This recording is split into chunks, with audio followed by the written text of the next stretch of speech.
Yes, big up, people. Hope you are well. 12th man is back. The Arsenal roundabout is back. And it does seem weird doing this straight after the penalty shootout. Liverpool and PSG. Of course, Liverpool out of the Champions League, people. Absolutely mad. And what a game it was.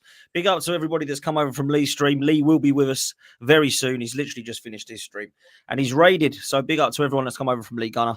He will be with us. Do not worry. He's literally just gone toilet and he'll be jumping on. So those that are asking, where's Lee? Where's Lee? Don't panic. He'll be with us. We've got DJ in the house. We've got Kenny Ken in the house. We've got Brandon in the house. And we have got Igal, who's just off line at the moment, but he is with us tonight as well. So hopefully by the time Lee comes back, Igal will be back as well. There we go. It'll be great. So we can all have a chat. We're going to talk Arsenal, but we might as well just talk about the fact that Liverpool have just gone out of the Champions League. Unbelievably, to be honest, I think a lot of people had Liverpool to win this tonight. I think a lot of people believe that PSG would cause them some problems, but I don't know many predictions that I spoke to anyway that said that it would be PSG that go through. And when they got the early goal... I don't know if you hear, there's literally a fire alarm in my house. Just 1 second, eh? Yeah, no rush, Igal. It's all good, bro. It's all good. Hopefully he's all right. Kenny, you text me and said, what time are we going live? Because this game's going to penalties. And I was like, nah, surely not. And you called it, mate. Liverpool are out, bro. No, you got to remember one thing is that PSG had more than enough chances. They had 27 shots on goal last week in the Parc des Princes, and they didn't finish their dinner. Second, I think in the first half it was Liverpool started off really strongly. Then PSG got their goal and PSG kept possession really well. Second half, Liverpool had to score because they put so much energy into that second half. They had chances, not clear-cut ones. You know, it wasn't the sort of chances that PSG had in extra time. But I thought in extra time, PSG were a fresher team. Liverpool looked absolutely tired, devoid of any ideas, you know, and were just kind of hanging on. When it went to penalties, I saw the body language of Darwin Núñez and nah, he's missing. Curtis Jones didn't think they'll score. I just thought that PSG had the more confident penalty takers. But just shows you one thing about the Champions League. It is the hardest competition in world football to win, especially a cup competition, because you never know. You can never count your chickens before they're hatched. We can only go back 21 years. We beat Chelsea home and away, beat them in the FA Cup. Then what happened? When it came to the Champions League, they knocked us out, even when we were the favourites. So football's a funny old game, especially in this competition. Saying that, if PSG want to win this tournament, they need to put their chance away. Because I'll tell you one thing, they'll come unstuck. They ain't winning the Champions League if they're not putting those clear-cut chances they create in matches. No, I agree. The first leg was unbelievable, how much peppering of the goal they were doing and very little finishing ability. And I must say, I was really impressed. I think PSG's midfield is superb, by the way. That Vitinha is an absolute baller. He is ridiculously good. And to think that Arsenal actually looked at him and Fabio Vieira and chose Vieira over him, what the hell were they thinking? My goodness. That is a terrible, terrible L, that is, for them him to go there and we get Vieira. That is absolutely shocking. But DJ, Liverpool out, mate. I'm surprised. Yeah. I thought Liverpool Villa would be the way forward, but it looks like it's going to be potentially now PSG and Villa and then Arsenal and, well, Real Madrid or Atletico Madrid. Yeah, I mean, when the draw was made, I fancied Liverpool over the two legs. But after watching PSG in the first game, the amount of chances they created, the amount of shots they had, I mean, they absolutely battered Liverpool. And not many teams have done that this season. So, they had a lot of confidence going into Anfield. And apart from the second half, I think PSG deserved it over the two legs. I mean, if you take the balance of play on the whole over two legs, I think PSG probably deserved to go through. So, it is a bit of a shock, but that's football, isn't it? I'm just glad. I'm glad, unless the miracle happens, we're not going through that tomorrow, to be honest. So, yeah. Well, I don't think we'll lose 6-0, but the way things are going, mate, I wouldn't put any money on it not happening. That's for sure, man. No, exactly. It's one of those, man. What we saying Champions League very quickly, because I think it's going to be a Real Madrid Barcelona final. I honestly think it's going to be an El Clasico final. I don't know about you, Brandon. That's what I've kind of predicted in when you do that stupid format table thing. Who's going to win who? That's what I've got it looking at in the final. But I don't know about you. I don't know. I wouldn't put past Bayern Munich to go through either. I mean, they won quite comfortably tonight as well against Leverkusen. So, they're looking like a decent side at the moment as well. Maybe you'd see them in the final. But yeah, Then they'll beat Liverpool Barcelona. I don't know. It's a tough call, that one, because the one thing that I would say about Barcelona is they are very, very, very attacking, and they do have a high line as well, an extreme high line under Hansi Flick as well. So, but again, they're very good defensively. I don't know. I think that'll be an interesting game, Bayern and Barcelona. I really do. They've both got players that can hurt each other. Lamine Yamal again tonight, scoring an absolute cracker. So I don't know. That's a tough call, that one. But one thing I do know is He's only young though. Give him time, Yamal. He's only young. Give him time. That's it. But tonight's a bit of a shocker because I think we all expected Liverpool to go through. Paris Saint-Germain, I think they pretty much played for penalties at the end there. They weren't really attacking very, very much. But it goes to show, that anything can happen in this competition. So hashtag pray for Madrid. Pray for Madrid. Look, Igal, Lee, it's good to have you both on again. It's been too long. I do enjoy these popcorn moments tonight. I'm sure we're going to have one this evening. I've got some popcorn. So maybe I need to go and get it, mate. How long you got, Igal? Because I might need some popcorn. I've got sweet popcorns. I've got salty popcorn. I've got butter popcorn. I've got 3 different types of popcorn. Which one? Butter is the best way to go. But yeah, man, everything's okay. They got some guy downstairs. He tried to steal from the shop downstairs. Literally smoke bomb went off. No way. I'm glad you're all right, man. When you said the fire alarm's going off, I was thinking, blimey, what's happening there? I thought, did he hear that Lee Gunner was coming and he was going to get off quick or what? Do you know what I mean? I live on top of a convenience store. Some drunk idiot tried to take. Oh, man. I'm glad you're all right. Thank God I don't live in England, mate. I'm glad you're all good, man. I'm the loudest person in the block when Arsenal were playing.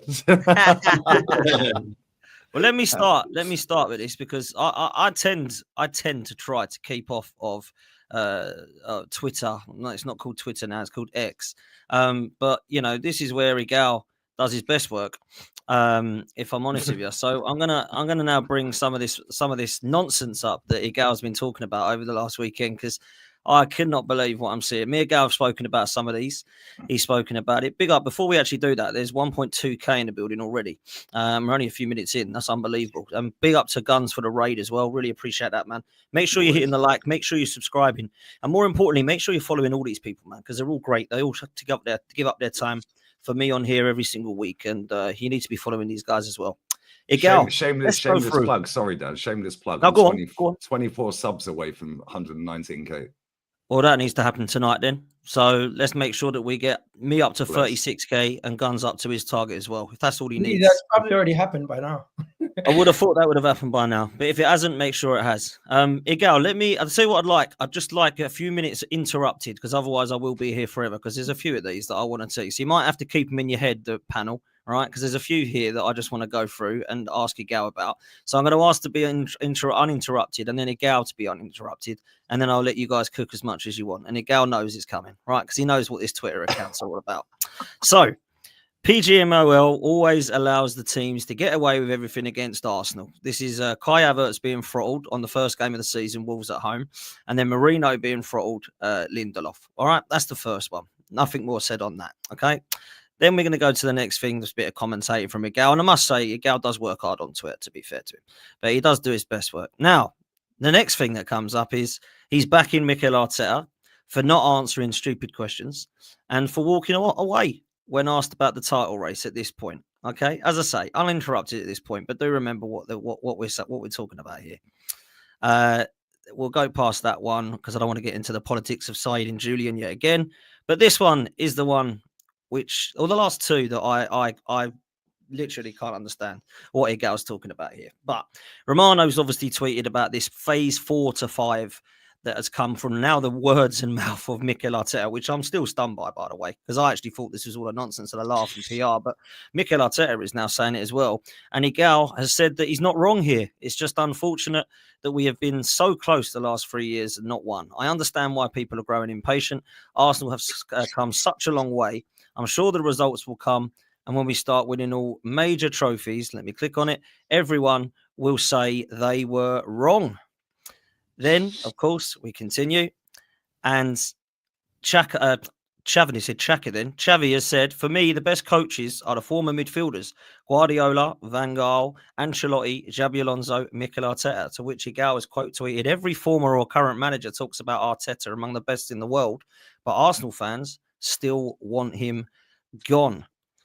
And then lastly, and probably one of my most favourite ones ever, is this one that Igal ended up messaging me about and said, I've seen your tweet. I think it's right. What phase is Slot in? Slot did not start from ground zero, so he was never at phase 1, 2, or 3. This team has already won major trophies and has a competitive squad with some of the best players in the world. The misconception people have is that when Arsenal manager Arteta refers to phases, referring to the club and how long it takes them to be competitive, and the stage of phases that show your progress. Now, I'm going to stop sharing that now, okay? And I just want to ask Igal one question before he comes in. I'd like the panel to respect him with his answers. I don't want anyone jumping in on what he says because I do think it's fair that we just let him talk about this.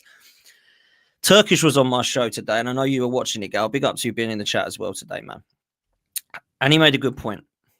And he said, look, Mikel Arteta was absolutely in phase 1, if that's what you want to call it, when he walked in 2019. But he wasn't in phase 1 in 2023 in the summer and 2024 in the summer. And that is where now we need to look at comparing him from, because this is no longer a what is Mikel Arteta done? Look what he's been left. This is a look at what Mikel Arteta has got to work with now job. And I thought that was a really interesting way of looking at it, because every time I start saying, oh, do you think it's like, well, look where he's taken us. Yeah, but that's done now. It's now about what he's had to work with in the summer of 2023 and in the summer of 2024. And that's this where he should have a starting point from. Just like Slot has a starting point from Klopp's side that he's left him, Arteta should have that same starting point now with the team that he has built. And I thought that was a really interesting point. So, Igal, please explain where you're at right now with some of your tweets that you've made, in particular the phases and the Arnie Slot comparisons, mate. Over to you.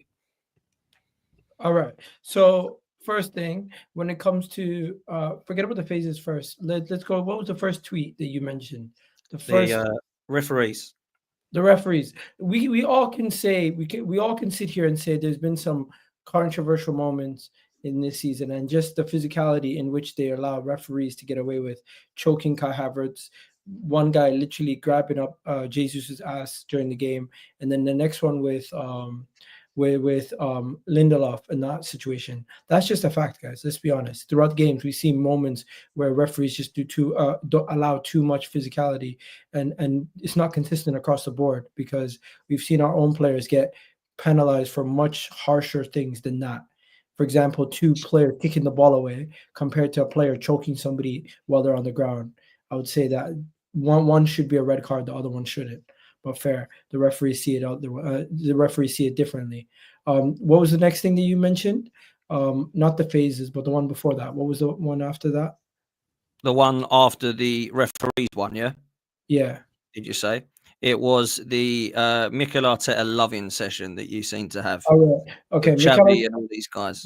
Mikel Arteta mentioned... And refusing to mention the title race in the interview. He spoke about the title race in the actual post-game press conference after the game in the press conference room. I think at this point, it's a lose-lose. Either he speaks about it and journalists make a headline about him being defeatist or him being delusional. And if he doesn't speak about it and walks away and talks about it later, they're going to make a big deal out of it. I really don't think it's a big deal. And I do think they're just trying to look for got you moments. And good on him for not giving them another one, because when he spoke about the ball, we still speak about it as if he was saying something ridiculous, which Pep Guardiola said the same thing. I back him with the phases talk, because I think people, sorry, I've been sick lately, my bad. That's all good, mate. I think people, what the hell's going on with all this smoke? I think people don't think you guys realize, yeah, but people keep mentioning stuff like, oh, phases, especially Lee mentioning phases all the time. And he referred to it as a moment to reflect on how far we've come, and yet we're still not where we want to be. I don't think it's a situation where he's looking at it as an excuse that, oh, we're only here, there's still so much room to go. But it's more or less like, to the people who back the manager and believe in the manager, he's saying, you know what, we still have a lot of room for improvement. And for the people who don't like the manager and don't rate the manager, they're listening to that and they're saying, this is some bullshit and he's talking shit again. And I get a little bit of both, because if you don't believe in what the manager says, you kind of tune out whenever he speaks. We all probably tuned out when Unai Emery spoke. You're probably all tuning out right now while I'm speaking. It just happens when you don't agree with somebody, right? And then the final part, Arne Slot. I was wrong about Liverpool, where they are, what they're capable of doing, and how equipped they are to capitalize on this season. Arne Slot and his management team have done a great job being able to take what they have and doing what they're doing in the league with it. Now, did I think for 1 second they'd win the league? No. I've been getting cooked for the last 48 hours, because you guys can see all the videos off the back of being on Husam's channel that they dug up about me, right? And then Lee, yourself, you probably see all of it. Looking back at it, I think it's easier to just say, you know what, I hold my hand up, I was wrong about Liverpool. But at the same time, let's not act like Liverpool had a massive rebuild. It was a revamp, it was a retooling, and they did that over 2 years. And Arne Slot came in and he put it all together perfectly.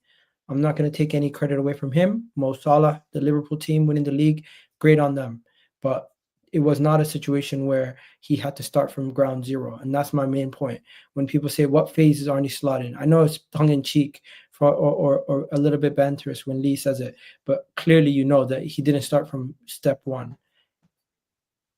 And that's all I was saying. But And you agree with the phases thing. Is that all? I'm going to get Brandon in a minute, but you agree with phases. You actually think that is a thing.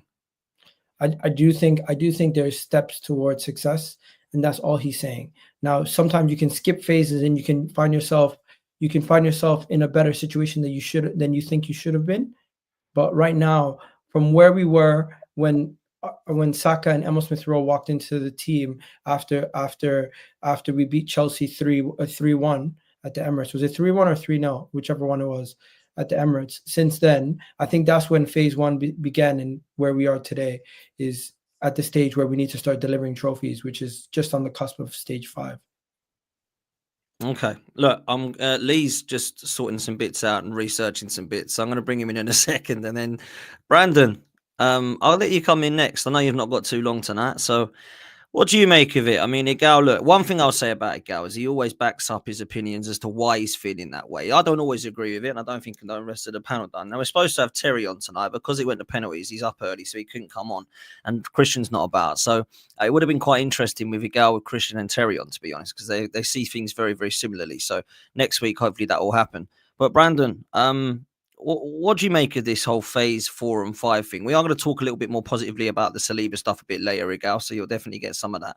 But I just want to know about these phases, because for me, I was speaking to Turkish and Troops about it earlier, and I don't understand it, if I'm honest with you, mate.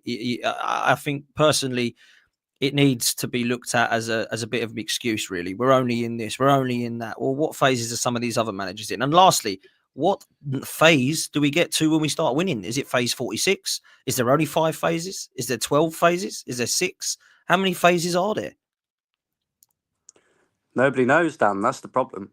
There's a problem with a few things, that I picked up on what Igal said. He was talking about the manager and how, he doesn't say certain things in the press conference because it can be taken one way or another, blah, blah, blah, and all the rest of it. The problem with the manager is he lies through his teeth that much that he's making himself look silly, Igal. Yeah, I'll give you an example, right? In the press conference today, he was asked by a journalist if he did not win any silverware this season, would it be seen as a failure? All right. And his words were, we're not there yet.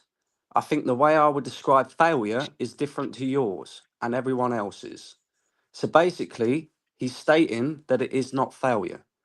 However, this is the same guy that stood in the Emirates Stadium last season at the end of the season and said, do not be satisfied with second. So which one is it? Is it don't be satisfied with second and expect trophies and expect better? Or is it finishing second is not a failure. You know, which one is it? Because he's confusing the hell out of me. Also, when we talk about the phases thing, right, I want to give you a few stats. And these are facts as well, by the way, right? Because our manager also said that he thinks that we've made progression this season, right? Which is what this phase thing is all about, isn't it? You know, you move from one phase to another phase to another phase, and it's all about progression, right? So let's talk about that progression. After 28 games in the league so far this season, Arsenal have 55 points. In Unai Emery's only season at Arsenal, after 28 games, he had 56 points. So we're 1 point away from what Unai Emery accumulated after 28 games in his only season as Arsenal manager. And he had the toxic and negative squad that all needed to be sold, right? Yeah. And this manager has got all his players now, but he needs to fix the front line, and we've had a few injuries. Okay. Let me also bring you another one, right? In the season of 21-22, when Arsenal bottled top 4 to Tottenham and finished 5th, after 28 games, we had 17 wins and 3 draws. That's 54 points. So we're 1 point better off than what we was after 28 games this season to what we was 28 games that season. Now, the only reason that we're second this season is because the league's crap. Let's just be honest about it. You look at the bottom 3, for example, and the points that they're accumulating is nowhere near compared to a bottom 3 that we've seen points accumulated before. It used to be to avoid relegation, you'd have to hit 40 points. It's looking like this season, you won't have to hit 40 points to avoid relegation, for example, right? Yes, there are other teams that are in the middle of the table that have improved, like your Aston Villas, your Bournemouths, your etc., etc. But the point that I'm making is Arsenal finished 5th that season, yeah? And if we continue on this trajectory of only amassing this sort of a points total after this amount of games, then we're in trouble in terms of, you know, falling off and becoming a top 4 team again. So the summer transfer is going to be transfer window is going to be very, very important to us. We all know that anyway. But it isn't just a case of buying a striker, because I looked at that Man United game as an example. You could put Alexander Isak in that team, who everybody wants, but it wouldn't have changed the result because we're actually failing to create the chances for whoever's playing up front. So we also need other positions as well, which I think some of us will agree with, right? Also, when it comes to this progression, let's have a look at the other competitions, right? So the FA Cup. This season, Arsenal were eliminated in the 3rd round against the worst Manchester United team in history, factually. Yeah, in terms of league position, points accumulation, all the rest of it, right? The worst Man United team in history. Last season, Arsenal also went out of the FA Cup in the 3rd round. So there's not progression there, just stagnation, right? Let's look at the Carabao Cup. This season, out 4-0 on aggregate to Newcastle in the semi-final. Last season, out in the 4th round to West Ham. So, okay, there's a little bit of progression there. Champions League. Last season, out in the quarterfinals to the worst Bayern team in 11 years. Hashtag pray for Bayern. Yeah. This season is still unknown. It looks like we're going to make the quarterfinals again. But the chances of us actually progressing after that, when we're going to face one of the Madrid teams, is very unlikely. I think we'll all agree on that. So that's also stagnation and not progression. So where's the progression? That's my question. You know, people get on the manager's back for a reason, right? It's not just the fact that he says silly things in press conferences, but he changes his mind so often. One minute he's saying, don't be satisfied with second. Then he's saying it's not a failure to finish second. Then when you look at certain things like the points accumulation and what we're doing in the league, we're actually regressing. And yes, we've had injuries. Yes, we've had some unprecedented circumstances, as Igal would like to call it, in terms of the red cards, certain red cards being given to Arsenal that haven't been given to other teams, right? But that's not an excuse. And when I say that's not an excuse, go to the weekend's game. We're up against Manchester United in the worst form they've ever been. And we're missing 2 players. That's it. Bukayo Saka and Havertz. That's all we was missing out of our starting 11. And look how we stunk out the gaff and nearly lost the game. So all this about progression and all the rest of it, look, I'm happy with Berta coming in. I know a lot of you are happy with Berta coming in. Unless this guy gets given the power to do his job properly, then it's a null and void. But let's just hope and pray that he can come and save us, because I'm telling you now, I am telling you all now, if we continue on this trajectory, Arsenal will go backwards once again and we will become a top 4 challenging football club, not a title challenging football club. You've got to take all that into consideration, Igal. You know, when you look at certain things, it's not just the fact that Arne Slot's come in this season in his first year and won the Premier League at an absolute canter. It's about what Arsenal were doing as well. And what we're doing is going backwards, my friend. That's there to see. It's evident that that is happening right now. So, you know, things need to change big time. And you're never going to get the change if you continue to just make out like everything's rosy all the time. You know, what you said earlier on in the season about anybody who finishes above Arsenal that isn't named Manchester City should be considered a sackable offence. You're damn right it should do. Because at the end of the day, we was there or thereabouts last season.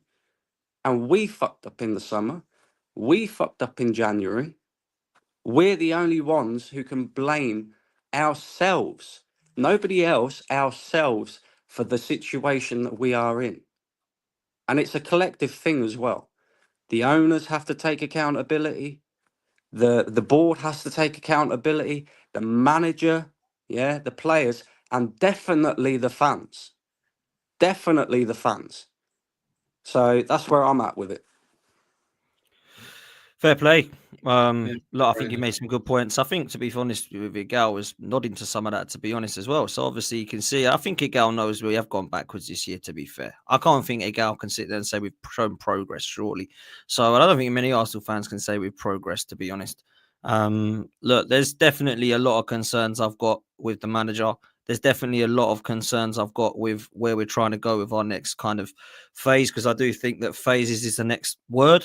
So I have problems with that. And I also have problems with the manager not being able to get across the line, to be honest. Look, I've got some clips that I've managed to upload on here that I think Lee wants to kind of talk through. So do you want me to play these first, Lee? No, and no, then get Kenny and DJ, or DJ and Kenny, and I'll go last.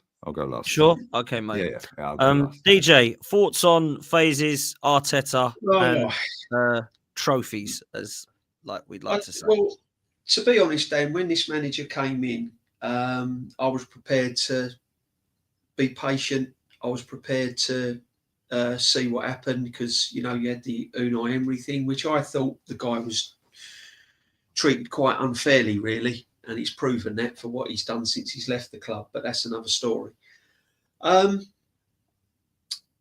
don't see how anyone or any fan can be happy with the amount of money that's been spent, the style of play that we're playing this season, the fact that we're 15 points behind Liverpool. I just don't see where these phases are coming from. Because I've always said now that the phases have gone out the window. To me, it feels like another rebuild. To me, it feels like, right, we've had this new manager come in. We've given him these phases and trust the progress and everything else, trust the process and everything else. To me now, that's all pie in the sky. It actually feels like another rebuild to me. And it's felt like a rebuild for the last 2 seasons. The fact that we finished runners up, yeah, we've made progress in that we're competing again. But the biggest thing that a lot of fans don't realise is a huge difference between competing and actually winning. And no one can convince me otherwise that just because we're competing, that then pushes aside the fact that we're winning trophies. To me, it's all about competing to have an end goal, and that end goal should be winning trophies. And this season, we've just fallen way, way short of that on all levels. Short of that on what we didn't do in the summer, short of that on the style of football we're playing. The signings he's made have been absolutely dreadful, not just this season, but seasons gone by. Money's been wasted on all levels. And if you was to put all that together, we're just on another rebuild. And I don't think that with this new sporting director coming in, I honestly don't think that this is the man to take us on another phases or a rebuild or stepping blocks, whatever you want to call it. He's not the right man to have any more money spent on the club. I don't trust if players are bought in, I don't trust him being able to get the best out of those players. So to me, that would be more money wasted. And it's just going round and round and round in circles. I feel that we are back to where we started. I feel that we are completely back to stage one, phase one, progression one, whatever you want to call it. I don't feel that we've made any kind of serious inroads of... Can I just ask you one thing though, DJ, just very quickly, because I agree with what you're saying. Do you not agree though, and I spoke to Chris Hudson about this, this is the perfect opportunity to replace the manager now with Berta coming in? Well, Dan, I was just going to get onto that, mate. I think with everything that's going on with the new sporting director, with money that might be coming available in the summer, the fact that we probably need 3 or 4 signings, probably need more. So if you was to take all those factors into consideration, I think that this is the perfect opportunity now to rip it up and start again. And go like you've gone out and got the best possible man as a sporting director. Go and get the best possible man to take the club forward. Now, that's nothing against Mikel Arteta. I'm not saying that he hasn't done some good things. I'm not saying that I wasn't, that I think he's absolutely awful as a manager. I just think that the man has run his course. He's hit the ceiling. He's done everything he can. And he's fallen short. And unfortunately, there are some managers in the Premiership that it's happened to. Brendan Rodgers was one of them, and it's just the way it is. Now, we can keep going. We can keep having fans worshipping the ground this bloke walks on, which I've never understood. I've never understood. And walking out of press conferences, going through on Igal's slides there. You get paid to do a job. You're £15 million a year. You might not like the questions that are being aimed at you, but you've got to man up and stand there and face it. You've got to be bigger than the man that's asking the questions, And I just feel that he's copping out. It's as if you're not allowed to question this man. And every time he's put in the corner in a press conference, is similar to like his teams when he's under pressure. He folds. And how he is in press conferences under pressure is similar to how the team plays under pressure. Because there are numerous amount of times that this DJ's a ghost. Sorry. DJ is a ghost. I don't know. I can't see him.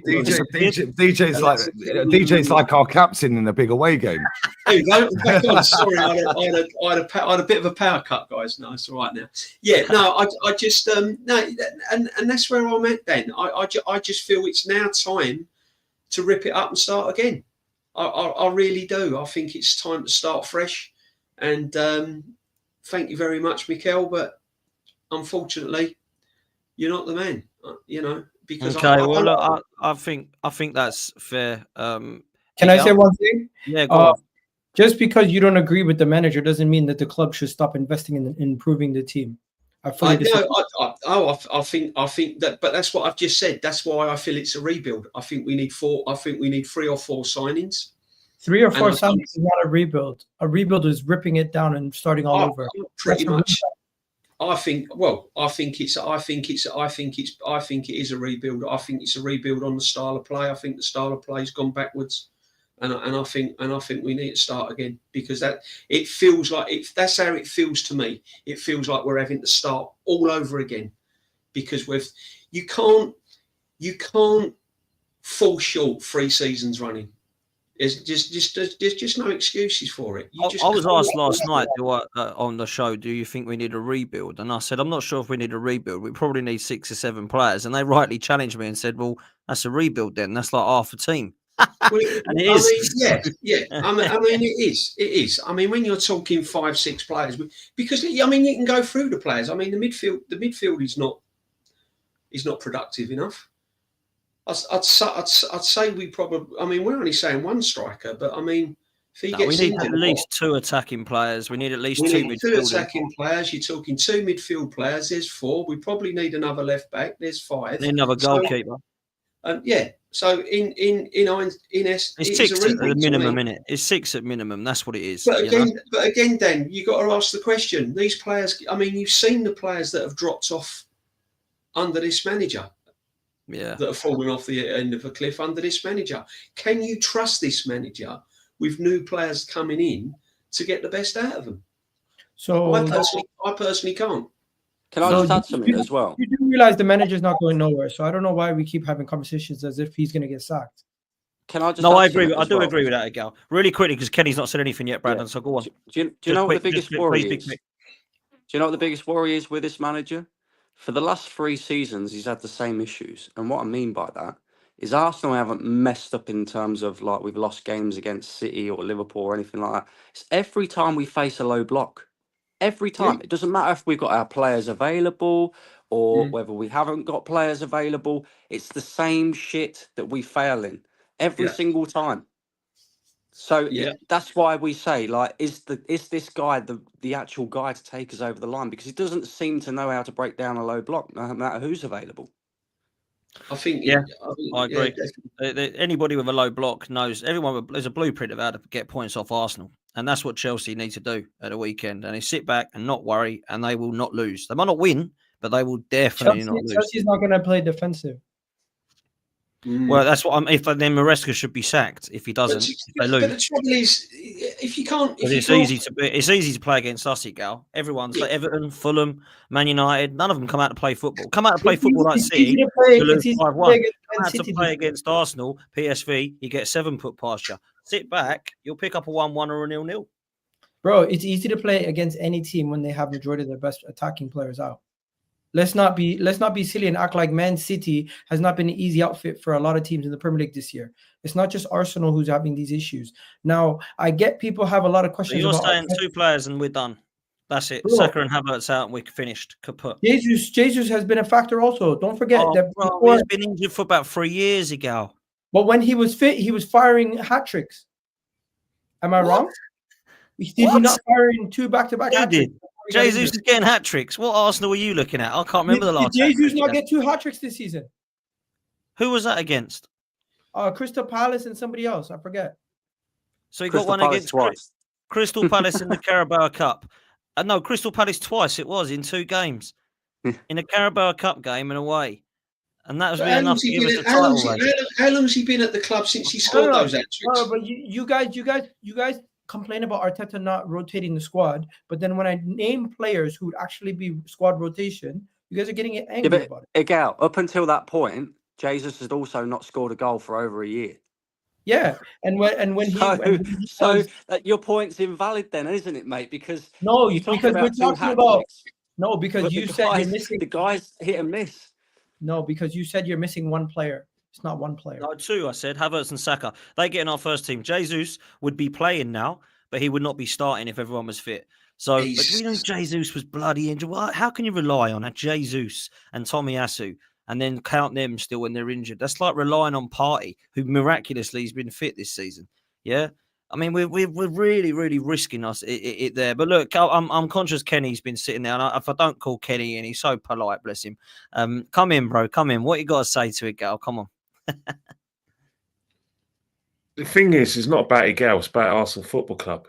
You know, Igal's just a fan like everyone else. It's, you know, the fact is, reason why I have these debates is because the club's not in the state we want it to be, and that is in essence. We can talk about everything Igal said, but I confronted Igal a few days ago when he was talking about Xavi, you know, naming Mikel Arteta amongst one of the top coaches in Europe.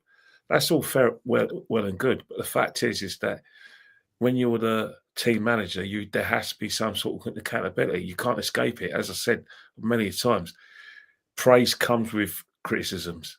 You can't, you know, throw it out to the board and say, "Oh yeah, it's not Mikel, it's the board," or you can't say he's a human shield. He's not the human shield. He's a team manager. Right from the start of you know, when managers were first employed, they've had great control over things. And then we went down the realm of head coaches, and head coaches worked with a technical director, and they discussed players they will that the manager will need. The manager say, "We'll go to the technical director. You know what? I need a left back, a right back, and everything." So, all right, I'll go and find your left back and right back. There you go. You go and work with him.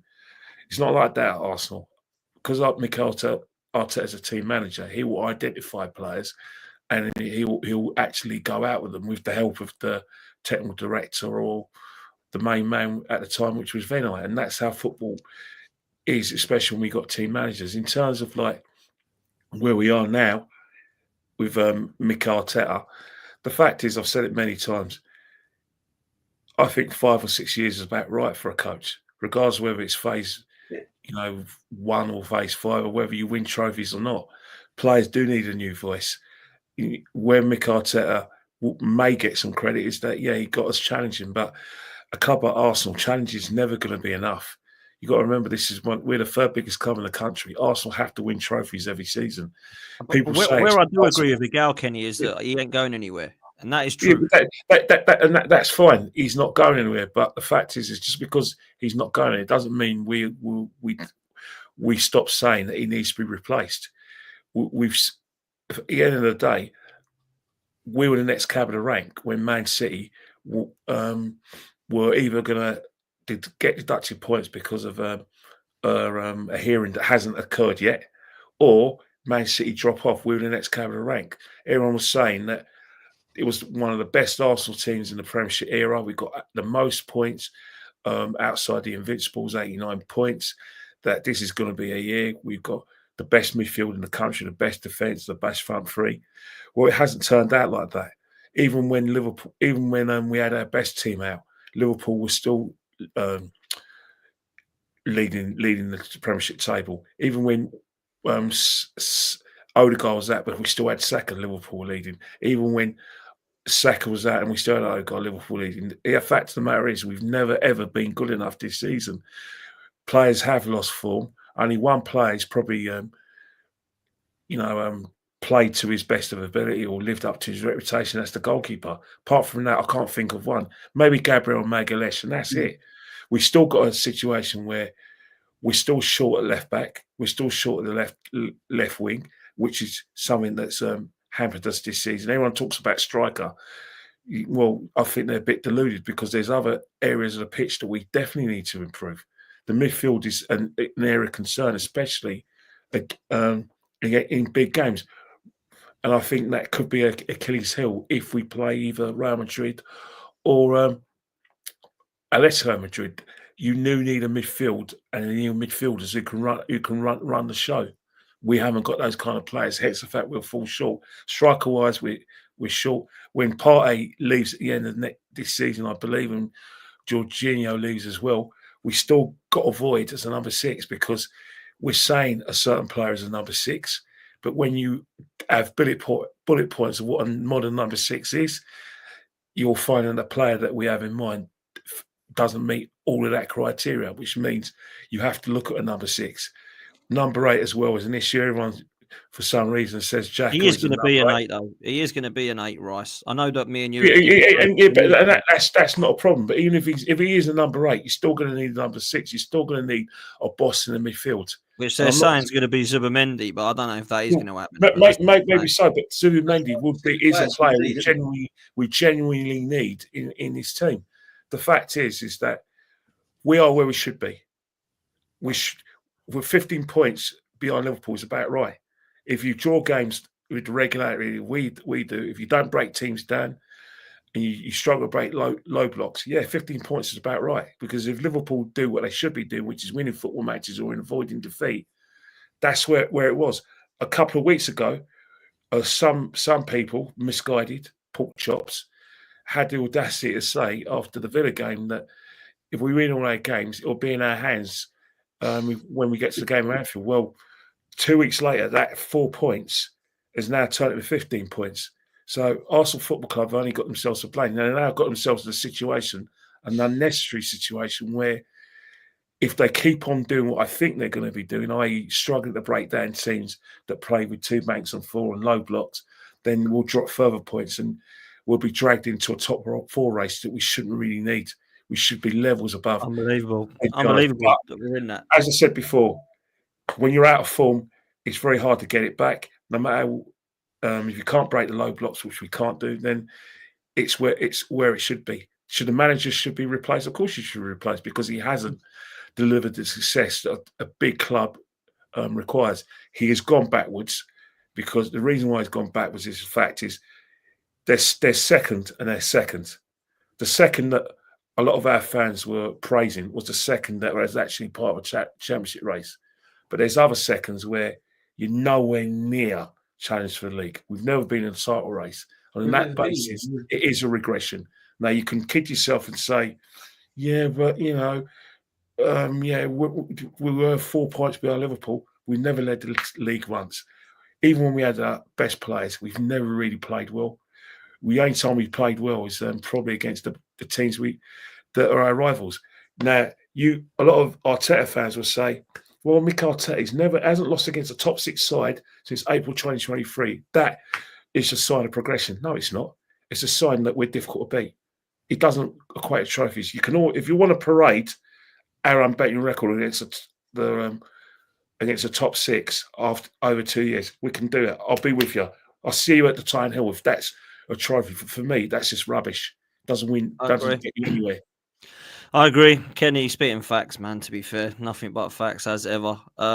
Lee, been patient. Appreciate that, bro, because, sometimes you want to shout down what Igal's saying, and I appreciate that you've given him the time.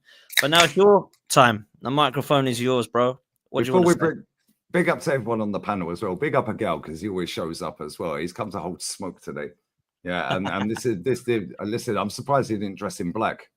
If I'm honest, do you know what I mean? Yeah, but there was smoke. He's been used to it all week. He's been getting cooked a lot. He told me so. Well, yeah, I've cooked him a few times on Twitter, but he cooked me on TikTok using my tweet the other day. Yeah, I see that on Northside. What? Yeah, he used my tweet. What phase is slot? Was it slot? Is it slot that you used? Yeah, what phase is slot? And he used my tweet. I see it on Northside chat. Right, let's just go through a quick timeline of this manager before we pull up the clips. Because we have the clips. Because when I cook expeditiously. I got 23 Michelin stars for a reason, guys. First and foremost, smash the likes up. Sub to everyone here. Kenny Ken 1972 on Insta as well. And DJ B ain't got, obviously, the socials. But this manager got the job. When he got the job, we finished 8th. He won us an FA Cup. Congratulations. We all celebrated that. We love the cups. He suddenly doesn't. Because he's only won 2 FA Cup games since then. That's 6 FA Cups ago. One of them was against Oxford. Yeah, I have no idea who the other one's against, by the way. Palace. I genuinely am. Crystal Palace. There you go. Right, cool. Right, he liked it so much. He thought, do you know what? I liked it so much. I'll do it a second time. Yeah, this manager has been lauded up as he saved us from the abyss. Well, when Unai got sacked, by the way, yeah, he was 7 or 8 points off of 4th, which is the target for the Cronkies. And it has been since they got it. Right? 13 games gone. Unai got sacked. He was 8th place. Yeah. However, he was only 8 points off of fourth place, which was Chelsea under, I think it may have been Lampard. Yeah. I may be wrong. I think it was Lamps. It was. Yeah. And they were on a transfer ban, I think. I may be wrong. Either way, we, in his first season, got extremely lucky because the whole C19 thing came about as we were due to play, ironically, Man City, the super club, the club nobody can compete with. The club nobody can compete with. Cool, fair enough. However, he did compete with them after we came into the FA Cup semi-final and we beat them at Wembley. So this rookie that was putting cones out for Pep actually did compete with him with the mess that he was left, by the way. But before we get to going on from there, 5 years, the last 5 years of Wenger, but last 5 years of Wenger, he won 3 FA Cups. He finished second, should have won the league that year. He finished fourth twice, fifth and sixth. He also got us to a League Cup final. Kenny, you and I were there. DJ, I'd imagine you were there. Dan, I'd imagine you were there. Yeah. Maybe Igal and Brandon were there. Maybe the chap were there. He also got us to a European semi-final against Atletico Madrid of all teams, funny enough, under Don Diego, a manager that Top Gooners dismissed for negative football. Cool. Unfortunately, I spent 500 quid going away to watch that shit. And we walked around like we were tranquilized. And Diego Costa, injury. yeah. Well, the first leg, we should have won 6-0. They had 10 men after 10 minutes. Simeone got sent off. Yeah. Oblak turned into the best keeper ever to have played in goal ever. And then Koscielny fucked up and Griezmann did the L dance. Do you remember that? Because that was embarrassing, wasn't it? Yeah. We then went away and lost 1-0, Diego Costa. And they won the Europa League. So, a semi-final of a Europa League, a League Cup final that he lost. Well done. Cheers, Mustafi. Yeah, goal kick. Aguero. Boom. See you later. 3 FA Cups. 2nd, 4th, 5th, 6th. Sacked. Told to leave. Quit. Whatever you want to dress it up as. Unai comes in. Yeah. Inherits a toxic fan base. A toxic fan base, because let's be real, it was. We were going to games. We see people beating each other up. Wenger in, Wenger out. Is it all like nasty and all on that online? Yeah. And he gets us 5th, 70 points in his first full season. Maybe 69 or 70. I can't remember the exact now. I think it was 69. It might have been 70. I think it was 70. Yes, it was. It was 70. Anyway, he also gets us to European final. First full season with the mess that he inherited, which was deemed a big enough mess to sack one of the greatest managers in our history, not my personal greatest, George Graham for me. However, the fella's got a statue for a reason because he done wonderful things at this club, and rightly so. He got the award for that with the trophy. But this fan base then decided after 13 games, in fact, it was before 13 games, after we had a 5-5 playing decent football up at Anfield, lost on penalties when we actually played proper football. Yeah, Saka was actually being able to dribble past players. 77 Saka, 35 Martinelli, scored 10 goals in his first 12. We decided as a fan base that the football was disgusting. We've been winging it. Cool. We sacked him. Freddie came in. This guy turns up. 8th FA Cup. Cool. We take it. We then go 8th again the following season. Okay, cool. Yeah, cool. Every manager we put on the table at that point, you guys dismiss. Ancelotti, what did he do at Everton? Well, he schooled your manager home and away and finished 3 points behind him. Antonio Conte, when we bottled top 4 the following season, after being 4 points ahead of them with 3 to play, Antonio Conte walloped us 3-0 away and finished 4th. Oh, but, well, he's no good. What did he do at Tottenham? Right? Then, yeah, we can go Jose. Oh, well, what did he do? Well, he got the same Spursy team to a cup final when they sacked him 5 days before it. Spurs. Yeah, so we can all laugh at Spurs. Yeah. What did Poch do? Blah, blah, blah. Well, he got to 2 finals. This manager's got to 1. Yeah, Southgate's got to 2. This manager's got to 1. Conte's en route for a title again, by the way. Them managers, Ancelotti, Conte, and Jose have all won stuff since they've been sacked, by the way. Yeah, whilst this manager still is employed at Arsenal. But they're washed. Allegri, washed. Well, he's still won stuff since this manager's been employed.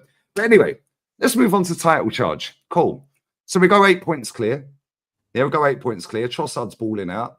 Yeah, Jesus does a knee injury. Yeah, has knee surgery. Player of the month in March. Don't see him again until May. He brings Jesus in. We bowl the title. But it's all Rob Holding's fault. Saliba got injured. It's all his fault. We don't need a striker though, because we scored a record-breaking amount of goals. Yeah, and we spread the goals around. That's what we got told. Odegaard, Saka, Martinelli. We spread the goals. We don't need a striker. So then we go again. Let's go again, guys. Let's go again. Fuck it. This is where we've got the new shirt on that day against Wolves. Let's go again, lads. Granit Xhaka's farewell. Bye-bye. We then, by this stage, have done 500 million. But then we go again. Yeah, let's keep going, lads. Let's go and buy 29. Yeah, we got that deal done in a week. Why? Pathetic. Yeah, we brought Zinchenko in, by the way, who was on 20 grand a week at Man City and put him straight on 150. Why? Yeah. Not only that, 29 was on 250. We put him straight on 280. Okay, cool. I can kind of see that. Why the fuck in the first place? There we go through all of his deals. But anyway, let's go to last season. So last season, yeah? Last season. All of a sudden, oh, but we haven't got a striker. He needs all of his pieces. Really? Last season, yeah? Oh, but 29. Oh, well, he went on a goal scoring run. What a player. Yeah, he scored 12 goals in his last 14 games. What? Oh, this is the missing piece up front. Fantastic. When it really mattered, where was he against Bayern Munich? Where was he against Aston Villa? Our former manager schooled us again after he did against Villarreal. Yeah, embarrassment. He should have been sacked then. But anyway, let's go. Now we go into this summer. We desperately need a striker. So he decides to go and buy a defensive midfielder that I told the whole world is shit because I watch Sociedad every week. Yeah, I told you he's the third best player in midfield at Sociedad. Nobody wanted it. Potentially could be fourth because Torrientes is better than him. But anyway, could potentially be fifth. I can keep going with Sociedad midfielders because I watch them every week. But anyway, don't worry. We brought in Ricardo Calafiori because everyone fancied him and the fan base got giddy. Yeah, right, because he scored an own goal against my nation, Spain. Yeah, in the Euros and got his Spain team embarrassed. His Italian team embarrassed. Cool. I also told you he was shit. Nobody watched Bologna, bruv. But anyway, don't worry. That's 80 million quid. We're clearing out the crap. We're getting rid of Ramsdale and all them, man. Reece Nelson's gone on loan, blah, blah, blah. Smith Rowe, Eddie Nketiah. But don't worry, guys. We ain't signed a striker. Even I spoke to Matty on the phone and said, they must have cleared this lot out to go and get Gyökeres release clause, surely. He goes, nope, Sterling. 2 days before deadline day said that. Oh, Raheem the Dream. Our fans have gassed it up again. What a window. 7 out of 10. I gave it a 0. But don't worry, guys. After 15 games, we had a 53% win record. Liverpool was 7-8 points clear. Yeah, but don't worry. They're looking tired. The collapse is coming. They're going to get worn out. Yeah, they ain't got it. Yeah, aging squad after they'd said that Klopp will fall off. So after Klopp leaves, they'll fall off. Boom, boom, boom. Cool, let's go. Oh, after 20 games, it was a 55% win record, which ironically was when Saka got injured, where our win record actually went up. Yeah, 55% from 53. So you top gooners can sit there chatting rubbish all you like. Then we actually went, in that 5-game period, a better win record. We then went one loss in 15. Didn't hear about VAR and crying about refs and all this. When we beat PSV the other day, didn't have a single person calling about injuries, crying about refs. Yeah, play Man United at the weekend. You're talking about Lindelof strangling whoever it was. Yeah, cool. Dan, should we run the clips? Yeah, should we start with the Odegaard one, mate? Yeah. Let's go with that. Because we got clips for days. Because we keep receipts. Do you want the image or do you want the? Yeah, the image of the Odegaard handball at Anfield. Spun around like in a circle, like he does normally up the other end. That weren't giving us a penalty. Cool. Damn, you got the punch on Gabriel from Fabianski. Yeah. When have you ever seen a penalty given for that? Because when Onana did it against Wolves, yeah, the VAR did it, weren't a penalty. But don't worry, that's a first. I've never seen that ever. A goalkeeper gets the ball, punches the geezer in the face, penalty. But don't worry, we love firsts at Arsenal because it's always us that are deemed the victims. Dan, the victims, yeah. This is why we've lost the league, guys, all of this. Yeah, this is exactly it. Yeah, Dan, have you got the stats of Thomas Partey at right back? I have indeed. Oh, we've won 1 out of 7. How mad. One of them, yeah, was last year. That was the win. That was against Southampton. 5th, 24, yeah? Or is that 5th of the 10th? I don't know. They do it back to front on there. Either way, it's shit. But this manager persists with playing him at right back. And every time he's played at right back, oh, look, apart from Southampton, we've dropped points. But this is the reason, by the way. So if you keep that graphic there for a second, Dan, sorry, mate. We have lost what? 2 points against Liverpool. We lost 3 points. There's 5 against Newcastle. There's 7 with Fulham. 9 against Brighton. Oh, 11 points lost. Yeah, if you include the Southampton call, we got 3 points. Well done. So we've lost 11 points. With Just Thomas to quickly Partey. add to that as well, Lee, sorry, because I don't want to interrupt you because you're on a roll. However, we beat Crystal Palace 5-1, and the score was definitely not 5-1 when Thomas Partey was at right back. It was 1-1. And then we moved him and we won 5-1. Funny enough. Anyway. Funny that, isn't it, Dan? That was when, wasn't that the game that Saka went off injured? That was 21st of December. 21st of December, yes. Yeah, and I said on that stream that I did, yeah, and anyone that's in this chat that was watching it can confirm. I said he's holding the very top of his hamstring. He's fucked. Yeah, I said we ain't going to see him again this season. If we do, his career's finished. And lo and behold, it was the top of the hamstring, grade 3. Anyway, Dan, do you have the clip of 29? The third one against Liverpool in the purple kit. Do you have that, mate? I do indeed. You won't get done for copyright. I never do. If you do, I'll give you the money you lose on the stream. No, you're fine. Let's watch now as they come together. Havertz run straight into the Liverpool one. It's actually a rather cynical challenge by the Arsenal man. Oh dear, never even got booked for that. In the same game on the opposite side of the pitch, that wasn't this season, that was last season, by the way. On the opposite side of the pitch in the same game, he actually grabbed hold of the linespersons, as we have to be inclusive here, the linesperson, flag, and threw it on the floor. That in the letter of the law is a straight red card. He never got booked for that either. However, in the same game, after he didn't get sent off for that, or booked for that, didn't get sent off for throwing the linos thing on the floor, he did get booked in the 95th minute for dissent. Okay, Dan, do you have the clip of Declan Rice against Newcastle this season? Yeah, let me find it because some of in these in the cup.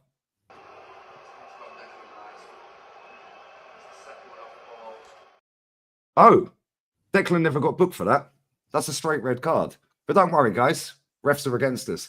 Do you have the other one, Dan, of Newcastle away last season, 29? Yep. Oh, no, this one's great. This one's great. Yeah, where's our captain going? But don't worry, guys. It's the ref's fault that our captain ran off and hid behind everyone. Sorry, man. I clicked the wrong one. It's this one. That's all right, Dan. It's all right. This one. Oh dear, oh dear.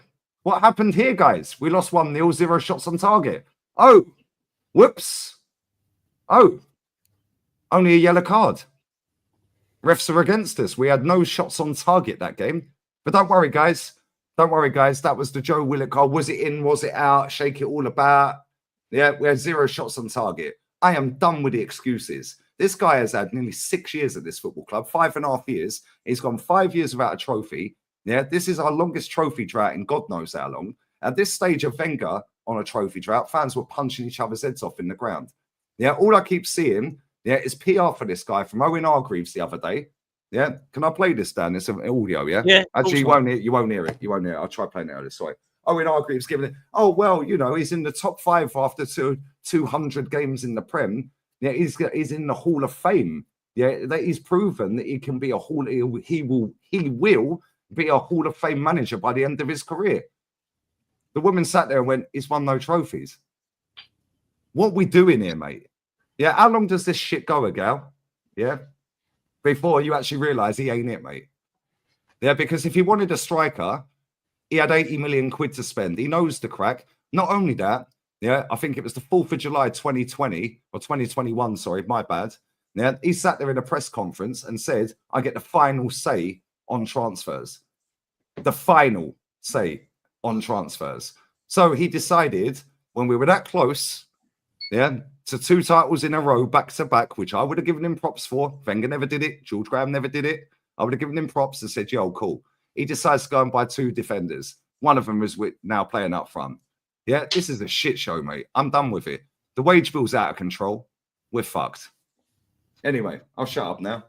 I'll drop the mic. Bosh. Go on, Igal. Come back in, man. Oh, big up to Brandon as well, man. Thanks so much for coming on. It didn't have long. Love, bro. Big up, Brandon, always. Big up, Brandon. Always, man. Igal, what would you like to say, man? There's a lot there. There's a lot there. Well, there's nothing you can say. He's lost my words, bless him. Listen, Lee, we can go through every single refereeing decision that went against Arsenal, and I can name them. And I can tell you that there's way more on a list of things that have gone against us than gone for us. And if you want, I can name all of them also. Okay, stop. Sorry to cut in. I don't want to cut in. I will let you land, yeah? Right. So on that basis, can we all agree here, you and I and the rest of the panel, the chat, that refs are shit for everyone then?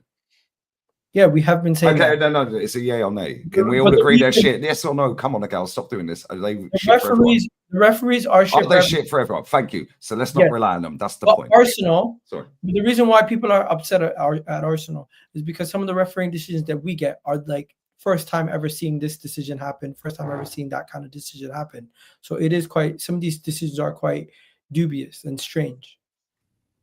Like the punch on Gabriel Magalhaes at West Ham. Kenny, DJ, you're respectfully No, you're a bit older than us. You're a bit older than us. Have you ever seen that given as a penalty? You're less older than us. No, have you ever seen Saliba's what do you call it, penalty given? He headbutted him. He did not headbutt him. He headbutted João Pedro. What are we doing He actually here? hit the ball. He actually after he headbutted him. No, he actually connected with the ball first. No, you've seen a still shot. The video evidence shows up. I'm going to get you the video. Since then, he's getting you all this footage for thing. I can get you all the footage for all the things that have gone against us. Okay, can I ask you another question then? Okay, cool. Okay, cool. You can do that, Igal. If you want to send that to me, I'm more than happy. Send it to him. Don't put it on. No, okay, so let's take that one out then. Yeah, okay, cool. So let's say that was against us. So, yeah? No. So Igal, let's say that's against us. Yeah. When Saliba got sent off against Bournemouth, yeah, do you think that was a red? I've seen it not given. That's not what I asked. No, I've seen it not given in the same weekend. I've seen so many things not given. Is it a red for you, yay or nay? If it's not consistent. Yay or nay? Come on, stop being a politician, man. Come on. I don't think it's a red based on the fact that Okay, fair enough. Cool. They didn't give a red. Okay, so they gave a red. No, they gave a red. How does that stop Martinelli when he was clean through on goal, 0-0?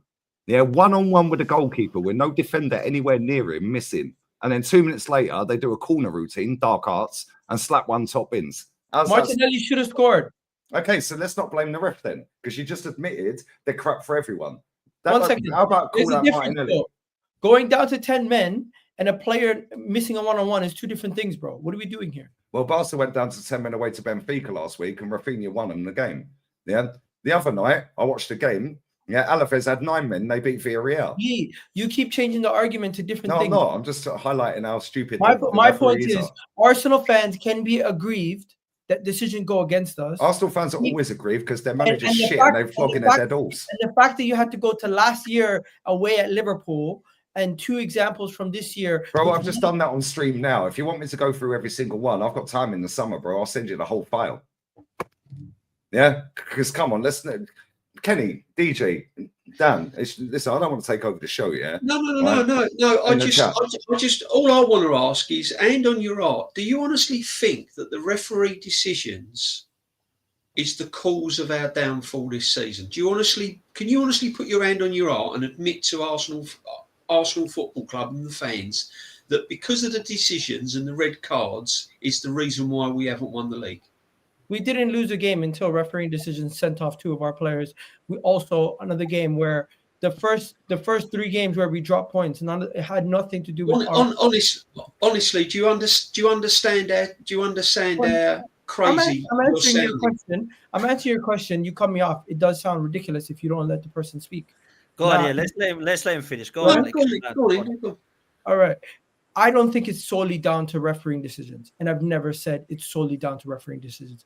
I think refereeing decisions cost us at least maybe what is it? We drew against we drew against Brighton. We lost to Bournemouth. We drew against Man City. Right there, that is a total of 7 points lost at the start of the season. Liverpool had a 9-point gap before a majority of our players started getting injured.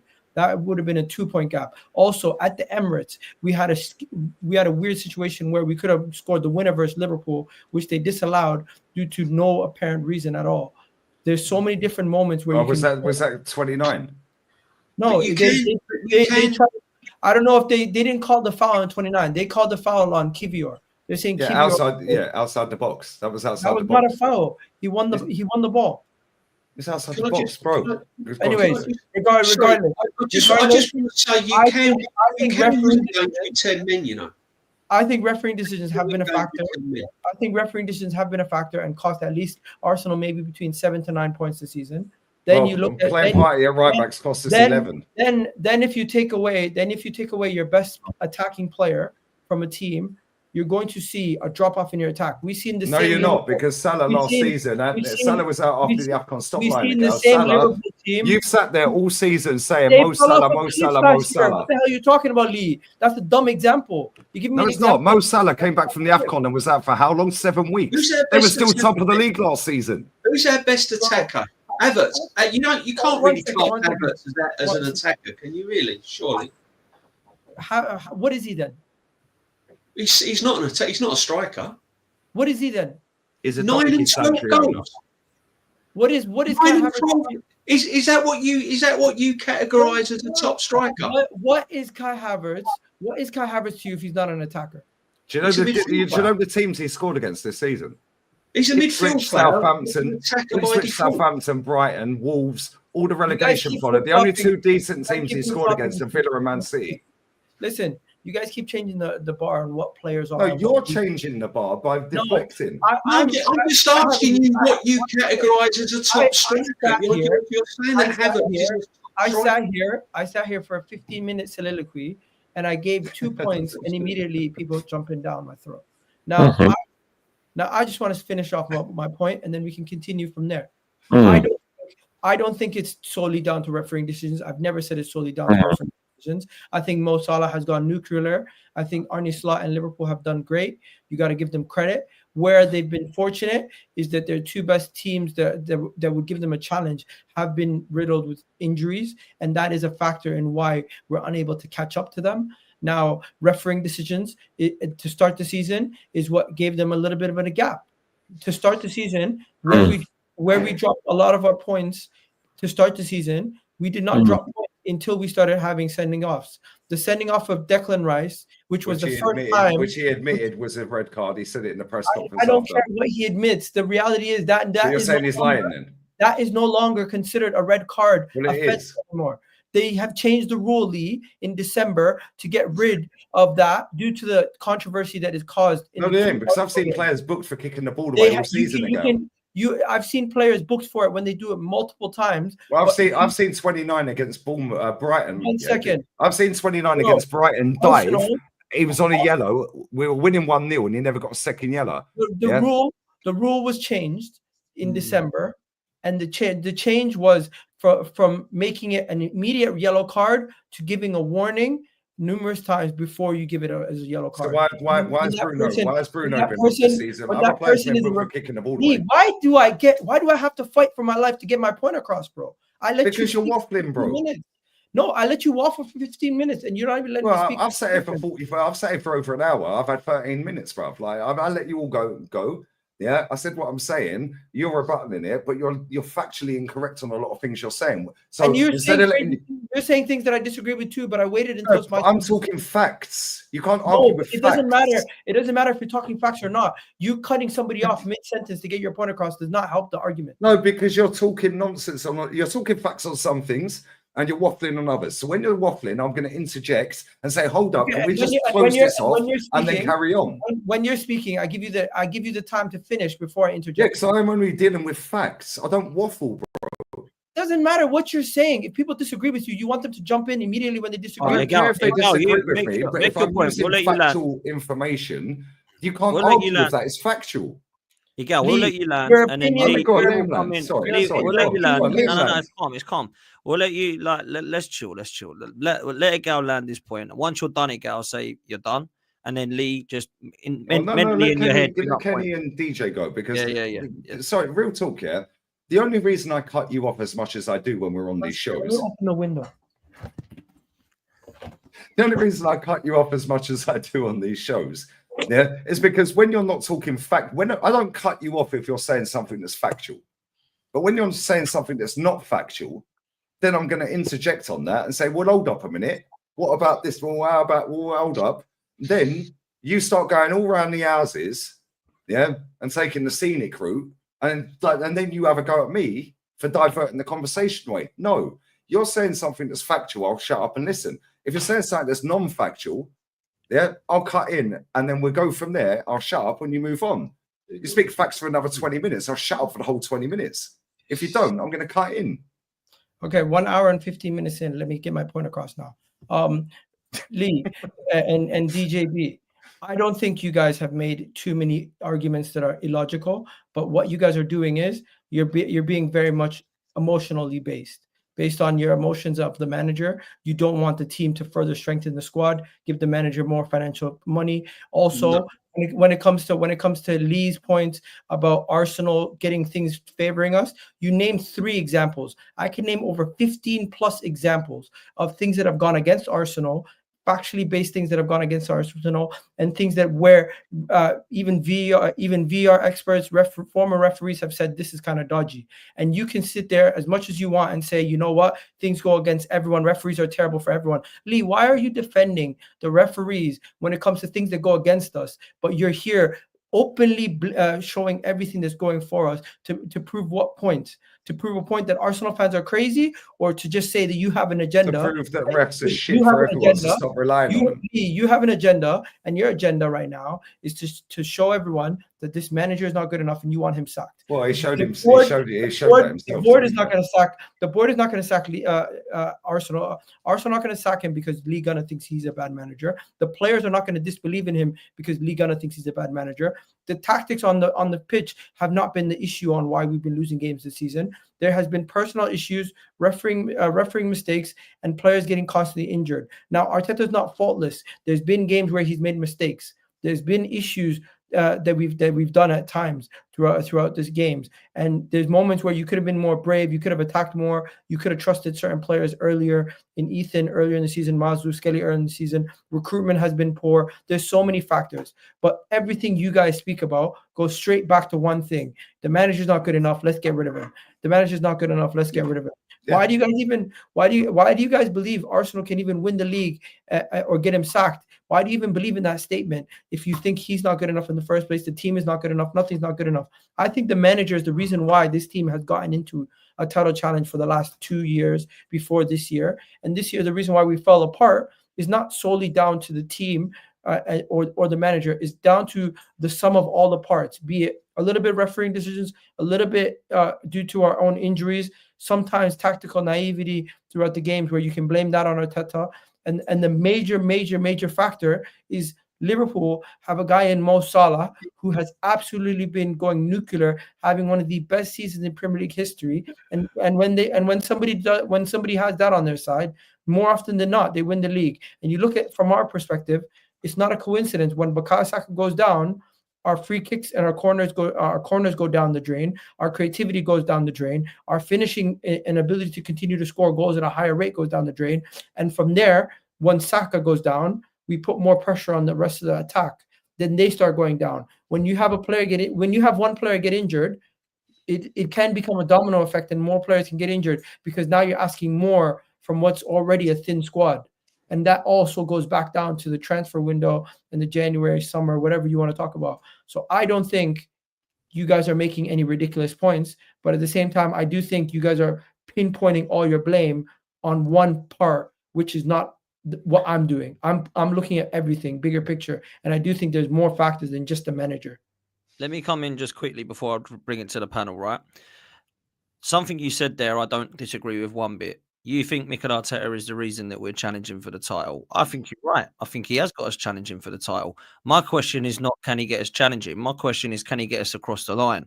And I don't think, Igal, that yourself and anybody else that's really pro-Arteta, and there's nothing wrong with being pro-Arteta, but all I ask those people that are is to tell me and convince me why this guy can get us across the line. And I'm not talking about just a Premier League title, by the way, because I've not seen this guy get with this team get us across the line in a League Cup, FA Cup, Europa League or Champions League either.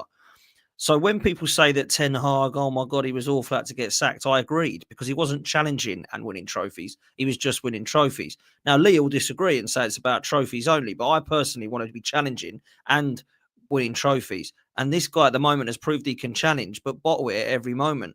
Now, I gave some examples with Troops in Turkish earlier about ways. I'm not going to go through them all again, but there's been examples every year of when he's crumbled when it gets tough in the League Cup, FA Cup, Europa League and Champions League.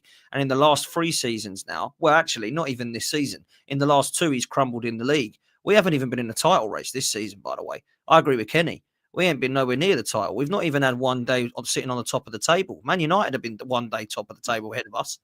That's embarrassing. Yeah. Ben, was last year a crumble? We're talking about this year. This season's not even a crumble. This season's just worse than a crumble. This season's what's worse than a crumble? 15 points on Liverpool, Igal. Come on.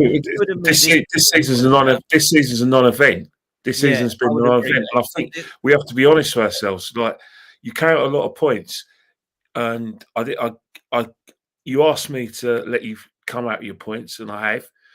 I'm challenging you on a couple of your setting offs. For instance, there's no way whatsoever you can put Brighton down at a referee mistake, especially when the player got booked for a unnecessary foul, and then he's kicked the ball away. He kicked the ball away. I was right in front of it. You can't blame referee for that. All right, referees are probably saying, you know what, we're not going to be strict on that. But let's not forget, these were second setting offs. Second yellow cards. Sorry, I rephrase it. There were second yellow cards. You've got nowhere to go when you're on a yellow card and you get yourself in a situation when you commit another yellow card offence. You're already at near death row, and when you get into death row, there's nothing you can work with. You can't say that the referee made a mistake with Trossard when we were 2-1 up in a game, and right in front of the referee, he kicked the ball away as far as he could. He didn't even do it accidentally or tried to, give it back to one of our players. He kicked the ball away in order to give us a bit of a rest in the 45th minute, where we were on the back foot in the end of the game. That's a genuine setting off. You talk about the Bournemouth game, yeah, that maybe is 50-50. Referee's gone with his discretion. But don't say that during that game we were better than Bournemouth. Bournemouth were already playing out of skins, and we were under the cosh against Bournemouth. They would have probably gone on to win that game. They were the better side with 11 men, and certainly the better side, I agree with you, with 10 men. In terms of like those precedents, in terms of setting off, again, at West Ham away, I've never seen it happening before. Hopefully I'll see it happen again when penalties are given. In terms of like the Saliba thing at Brighton, I've never seen a situation where head-to-head and there was a collision. I've never seen it happen before. I hope that now happens before. But the fact is, our transfer dealings at the beginning of the season was basically sending us out the back with broken cricket bats. You know, I love cricket.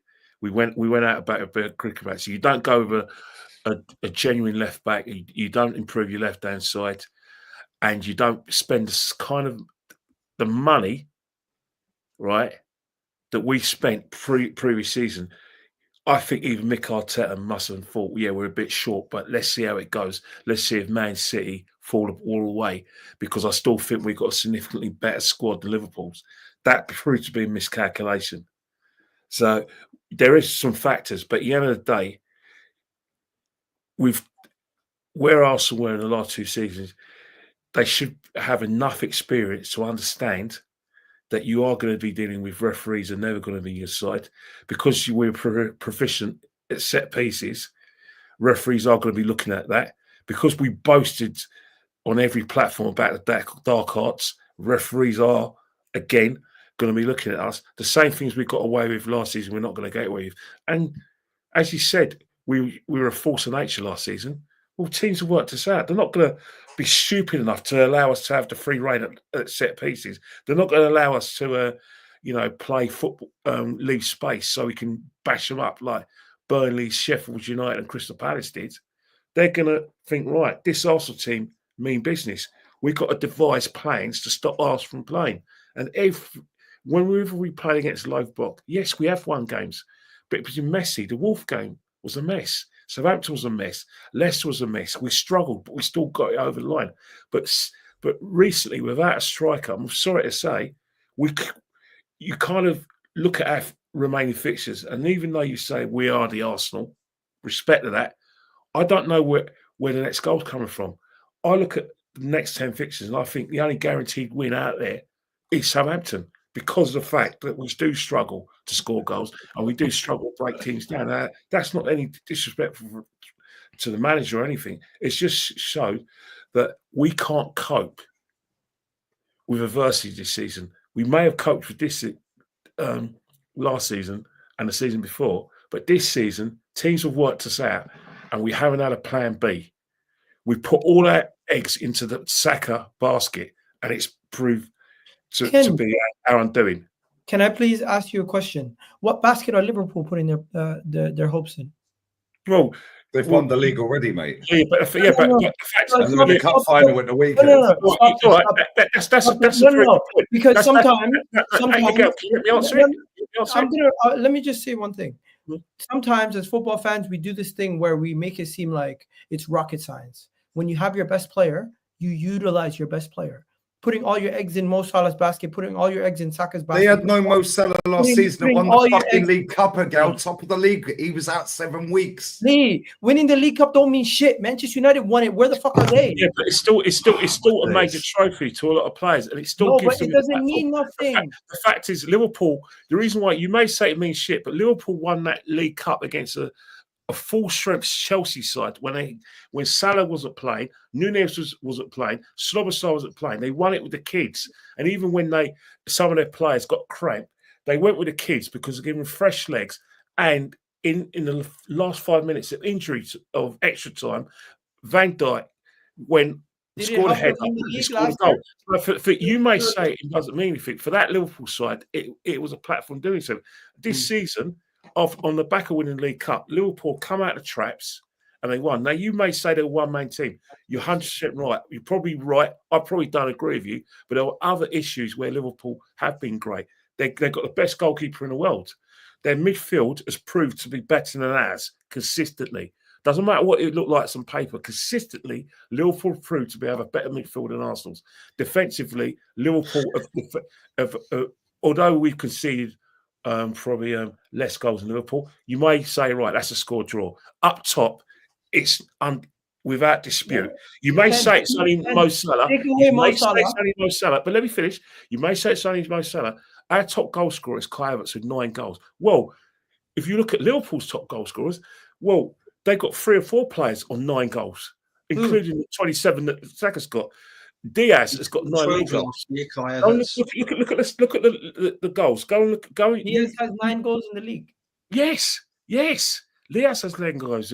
12 last year he got. Has about 8, and I think there's another player with 9 goals. So you as much as you're right, 27 league goals is an achievement in itself. There are other players contributing. At Arsenal, we don't have players contributing in the goal front. All right. Can I just come in as well and make a point? I just want to make a quick point. I'm just going to make a quick point. The biggest point, one of them I've not said once that we don't need to sign players. We do need to sign players. That's clearly obvious. Secondly, unfortunately, we've become predictable to play against, and this is why that's so true. Changing the manager. Okay, the reason why I want to change in the manager, and it's not personal against Mikel Arteta. It's not because I hate him. I keep saying I don't. Everything else, it's on a football point of view. I'm just looking it through my football eyes. What I see, how this club is going. When we come up against teams, we're getting found out. Last season, we were blowing teams away. We was playing some good football, la-di-da-di-da. But this manager now has been found out. We're too easy to play against. And too many managers are out coaching him on a regular basis, right? He's getting out-fought tactically. And this is why. If this keeps continuing, we're not gonna win trophies. So I think it needs freshening up. He's had his 5 years. He comes up against a Bournemouth manager, Areola. He gets found out. He comes up against a young Brighton manager. He gets found out. He comes up against numerous managers, and there's loads of examples this season where he's been found out tactically, and he does not have the capabilities of changing it during the game, before the game, and he just can't do it. I agree, DJ. I agree with everything you said. I fully disagree. Listen, for some, let me talk a minute. For some reason or another, he's not prepared to gamble. He's not prepared to rotate any players out of position. He's not prepared to do any of this. What he is just Nico sticks Moreno? the same way. It's predictable. You've got to admit the football we've been playing this season is nothing like what we've been playing in the last 2 seasons.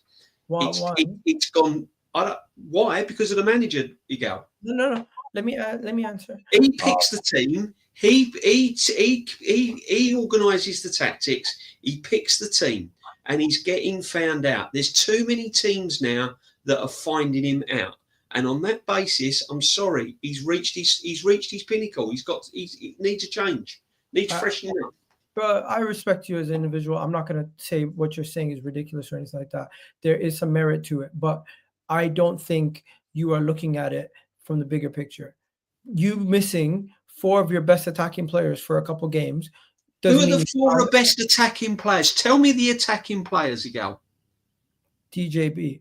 Were we not missing? Were we not missing Saka, Martinelli, Jesus, and Havertz? Can I just stop there then? Do you honestly think, with your hand on your heart, bearing in mind the strikers that I've seen over the years, can you honestly tell me that Jesus and Kai Havertz are the best quality that this football club can produce? No, but that's not the point. Thank you. That's not the point, though. So therefore, they're not our best attacking players. Hi, brothers. I have been brought up on attacking players of this football club, and if you can tell me that we are missing Kai Havertz and Jesus, who are our best they have been one of our worst attacking players I've ever seen at this football club. In fact, the worst. The worst. When you talk about found out rotation, it's quite easy to find somebody out when their options are limited to 3. No, it ain't. Who are the 3? No, it ain't. Who are the 3 again? No, Miguel, who are the 3? I'm just saying an argument. One at a time. Can you guys be honest? Can you guys be honest? Who are the 3, Igal? Can you honestly sit there and who are the 3? Name the 3 then. Okay, I've said it to you. When Jesus, Havertz, Saka, and Martinelli were injured for the last couple games, for you guys to say we've been found out, it's quite easy to find somebody out when they don't have any of their best attacking options out there. And they're getting found out when they wasn't injured, Igal. That's not true. Yes, it was. We've been shit all season. We were finding solutions. Solutions. But the solutions dried up because they're not sustainable, and that is the point, Igal. No, when me and Northside and the panel here and other people go on. This is the final thing. Go on. No, you say what you got to say. I think you guys are being too hyperbolic and taking things that are in such a small sample size and making it the whole season. Because the last couple of games has been shit, you're painting the whole brush of the whole season. The first game of the season was shit. Of course, every first game of the season shit for majority. We struggled against Southampton at home. Leicester. Did you see Liverpool struggle against Everton. Liverpool won the title, Igal. Come on. Our goalkeeper, Igal. I have to go to work. No, hold up. Wait a minute. Our goalkeeper got booked in stoppage time at home when we were drawing 1-1. He also got booked away to Chelsea in stoppage time when we were drawing that game as well. All due respect, I woke up an hour late for work last time because we were on here for 3 hours. Man's rage quit 3 times in a row. The hat-trick's completed, guys. I'm sorry, Dan. I love your show. But I'm not going to get myself sacked. Cheers, my friend. Pick up a count. Come on, Igal. Every time, man. Love. And to the people in the chat, go fuck yourselves because you guys are. You see my comment in the chat saying be nice. I said be nice, didn't I? The chat today. Did you see my comment saying be nice? You guys are one-sided. Did you see my comment in the chat saying be nice? No, you did. I look at the chat.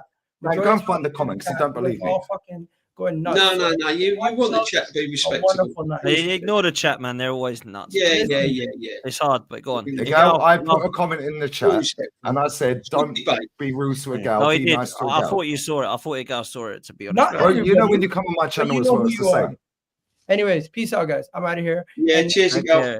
And to the nice people watching, my apologies. To the assholes, go fuck yourselves. Apologies for being deluded. He's gone. See, rage quit again. Do you know what it is, though, guys, right?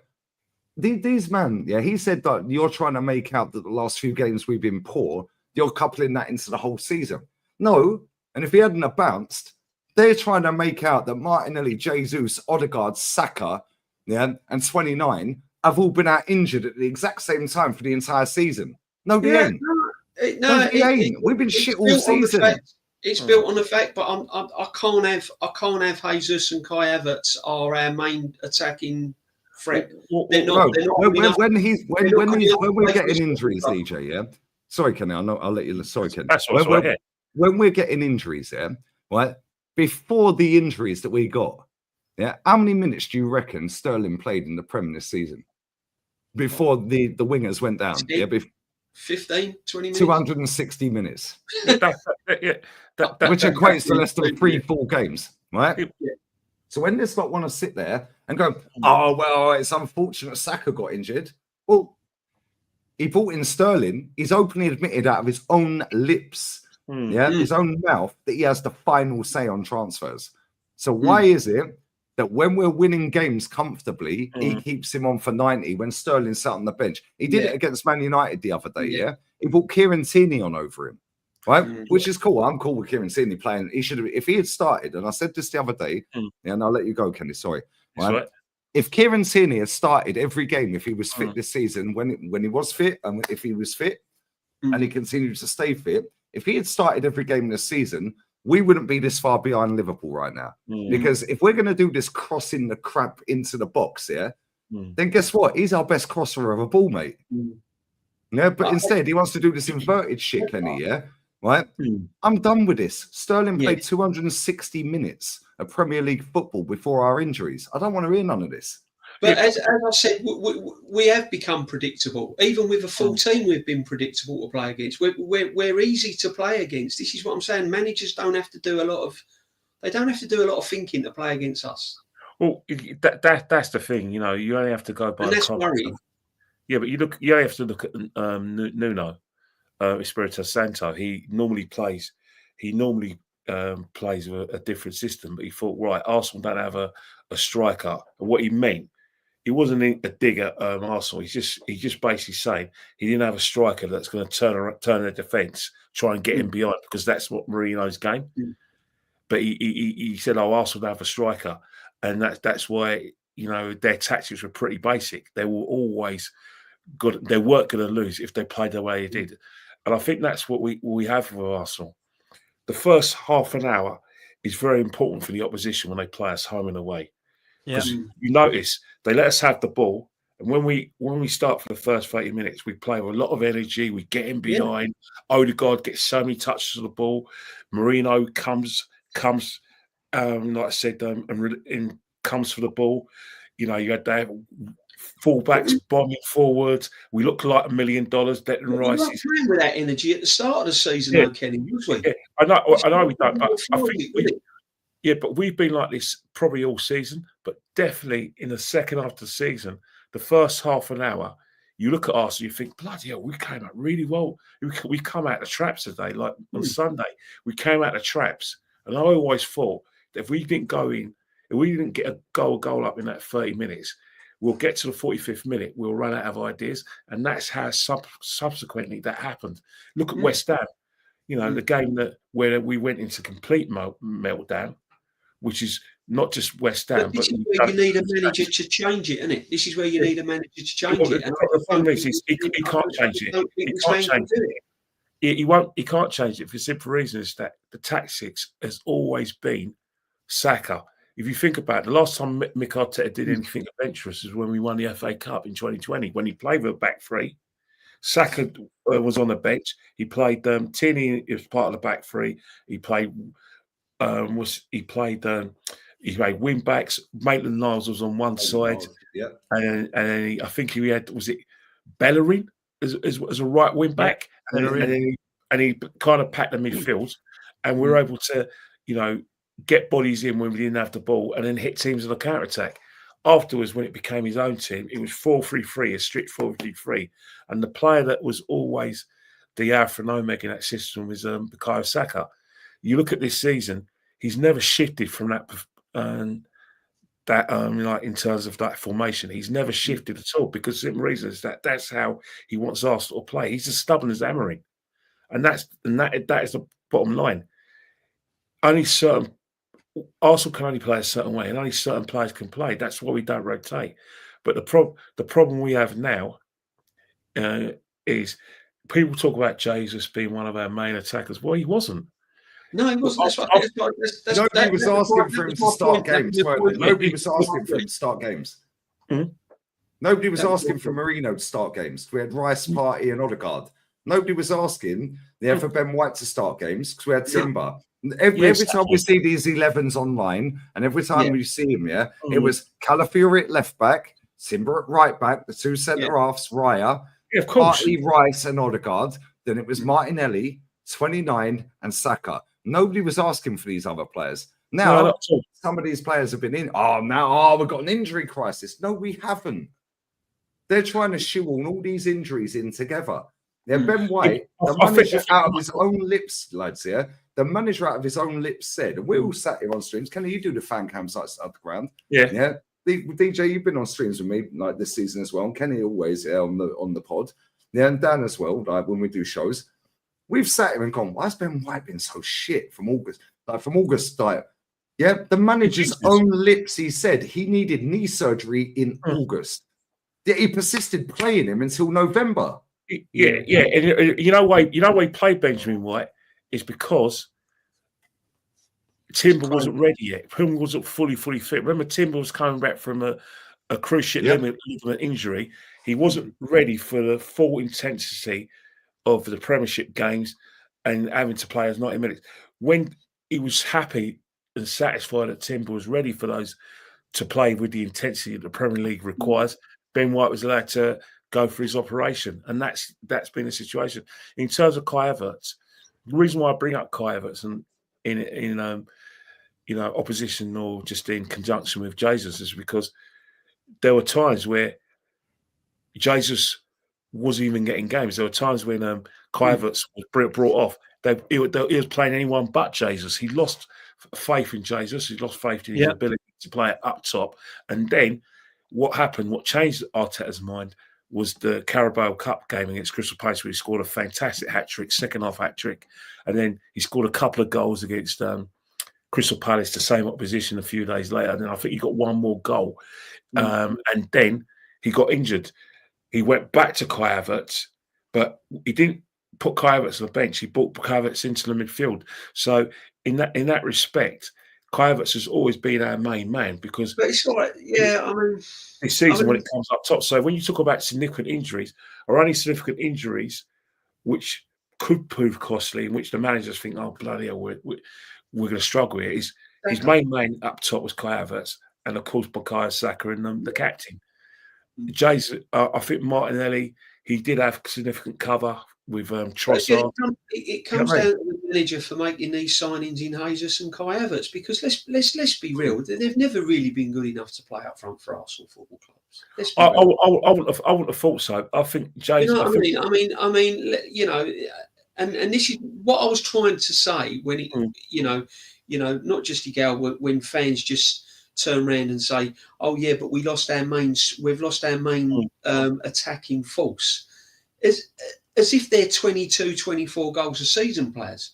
I mean, if you had like a Harry Kane up front or a Mo Salah and he's out for half a season, you'd hold your hands up and go, "Well, I can see where you're coming from," but it's like Kai Havertz and Jesus, who ain't really been prolific scorers. Yeah, if you want to be honest, the way Mikel Arteta plays, the way Arsenal play under Mikel Arteta, it's not built for an out-and-out goal scorer. Because if you have an out-and-out goal scorer in a football team, the first thing you do is to get the ball get the ball to the player early, which means you are going to hit the ball a lot longer. You're going to hit the ball a lot quicker. You are going to sort of bypass the intricate way we like to play. But under Mick Arteta, I think, he plays a system where he needs goals from Martinelli, goals from Saka, goals from the midfield, i.e. Odegaard, and of course the striker because of the way. Because we under Mick Arteta, I've heard a lot of players say, let's get Gorkarez, let's get all these big strikers. I'll tell you now, our strikers will be very frustrated if they play under this manager. Yeah, that's what I'm saying. We don't get the ball. About, it, Kenny? Let's be honest. We don't get the ball very quickly. We play an intricate style. If you look at, and it's not just Arsenal. I was watching games. I was watching European games. I was watching Benfica. They're 3-1 down to Barcelona. But when they were in the attacking half of Barcelona's half, they weren't getting the ball forward to their strikers. They were playing intricate style, passing it to the nearest man. They weren't taking risks with a diagonal ball. They weren't playing a long through pass. They were passing until they could create the right opportunity. Every team tends to play like that. Man United play like that, even though they don't play with that successfully. Teams in modern football don't get the ball forward quickly enough, and Arsenal's no different to anyone else. Hence the fact that when I hear fans say we've got to get this striker who score 30 or 40 goals, I say, how? The way we play is not conducive to the striker. I think if Gyökeres came to Arsenal, he'll probably get 15 goals or 16 goals if he's lucky. The amount of chances he gets because the way we're playing is not for one. It's only for one team. That's why we need to change. Everyone talks about Isak, yeah. Right. If you look at Isak's goal, I know he scored a great header against us. Yeah, when Gordon whipped that ball in, right? But let's be real. How many headers has Isak scored out of his 70-odd goals or 50-odd goals in 70 games or whatever it is? 3 or 4. Barely any. Why? Because they play on transition from back to front. Teams who have a go at Newcastle, yeah?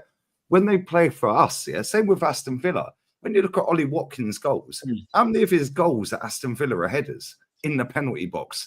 They're on a deep, dirty, low block. So they're on transition because teams are attack Villa as well. 100, come and play for us. Yeah? Now it's U-shaped football, side to side. What's Isak and Watkins going to do? Fuck all. They're not going to do anything. That's the thing. You need a Flyovic, Dovbyk, a Morata, a Haaland. That type of mould of player. Doesn't matter who we sign in the summer. They're not going to improve under this manager. Not at all. Because of the way he played. But the fact is, we've got to concede that that's how most teams play. Even Man City. The fact getting the ball it's forward. No coincidence, Kenny, that us two are both dropped off this season. Us and Man City. Why? Because we've been fucking found out, mate. That style of football is dying. Yeah, I know it's dying. And you know what's happened?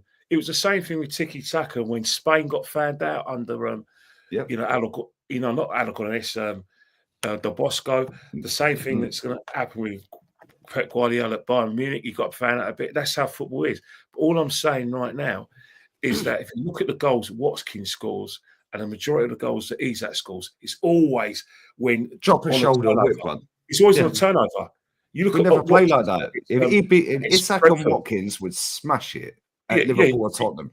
But on the turnover, you look at Watkins' goal against Brentford. That was scored on the turnover when Brentford were in attack and Aston Villa got the ball forward quickly on a counter attack. Isak's goals against us at the Emirates was a free kick, nodded down. We were messing around. He got there quickly. Remember Newcastle's first goal was on the counter attack when the ball was played over the top. Isak hit the bar, and Murphy put the ball in the net. That's modern football for you. Troop today, Kenny. Troop said to me today on the show, if we get Isak, he'll end up playing at left wing back like he did at Bamiyang. Exactly. It'll kill him. You can't sign that quality of player with this manager in place. This is what I'm saying. You need a complete. Why do you think he wants Sesko? Why do you think he wants Sesko? Yeah, because Sesko can play. Sesko will be able to. It's a project. You think about it, he actually suits the way Mikel Arteta wants to play, though. Yeah, but he's not good in the air and he ain't clinical enough. Yeah, but Mikel Arteta doesn't need a clinical striker because he wants goal. He knows he's going to get goals from Saka. He wants more goals from Martinelli, and he wants Odegaard to, like I said, it ain't happening. Revitalise himself and play the way he played 2 years ago because he's shown in the last few seasons. We had three players in the 22-23 season. We had 4 players who scored double figures. Got double figures. But our manager, Kenny, our illustrious leader, also sat in the press conference and said at the very start, in the first game of the season, that was an anomaly. Yeah, that won't happen again. Well, but his words. But he says that. But he's only trying to finesse people like me and you. But our fans sit online. Our fans sit online and say they all grow together. Well, what's happened to Odegaard then? What's happened to Martinelli then? Yeah, but the thing is, Lee, there's no evidence that the manager, that even though the manager says that's an anomaly, no, that's how we've been playing for the last 2 seasons. You look at last season when we were scoring a lot of goals from set pieces, the goals got shared out. How many goals we scored? About 91 it's goals. It's not winning us trophies, though, is it? And that's the thing. But we call it out. Yeah, we call it out, lads. We've been saying, all 4 of us on it, right? We've been saying on this show, whether it's on fan cams, Kenny, whether it's on podcasts with us, whether Dan jumps on an emergency meeting and so on your own channel, AFTV, so on and so forth, We've been saying we cannot rely, on us getting Odegaard 15 goals again, Martinelli, so on and so forth, Saka is the one consistent, right? So now you have to help him out. Yeah, you have to give him a break. Don't bring him on 3-0 up against Preston. Don't play him for 90 minutes when we're 3-0 up and 59 minutes against Palace and Chelsea last season, Right? What are we doing here? When we're 4-0 up at half-time against Lons. Yeah, exactly. Take him off. You won't risk that. You won't risk that. When we went 4-0 up in 24 minutes against Lons, we all had the cigars out, me, Matt and Yola, and I was going, get Saka off.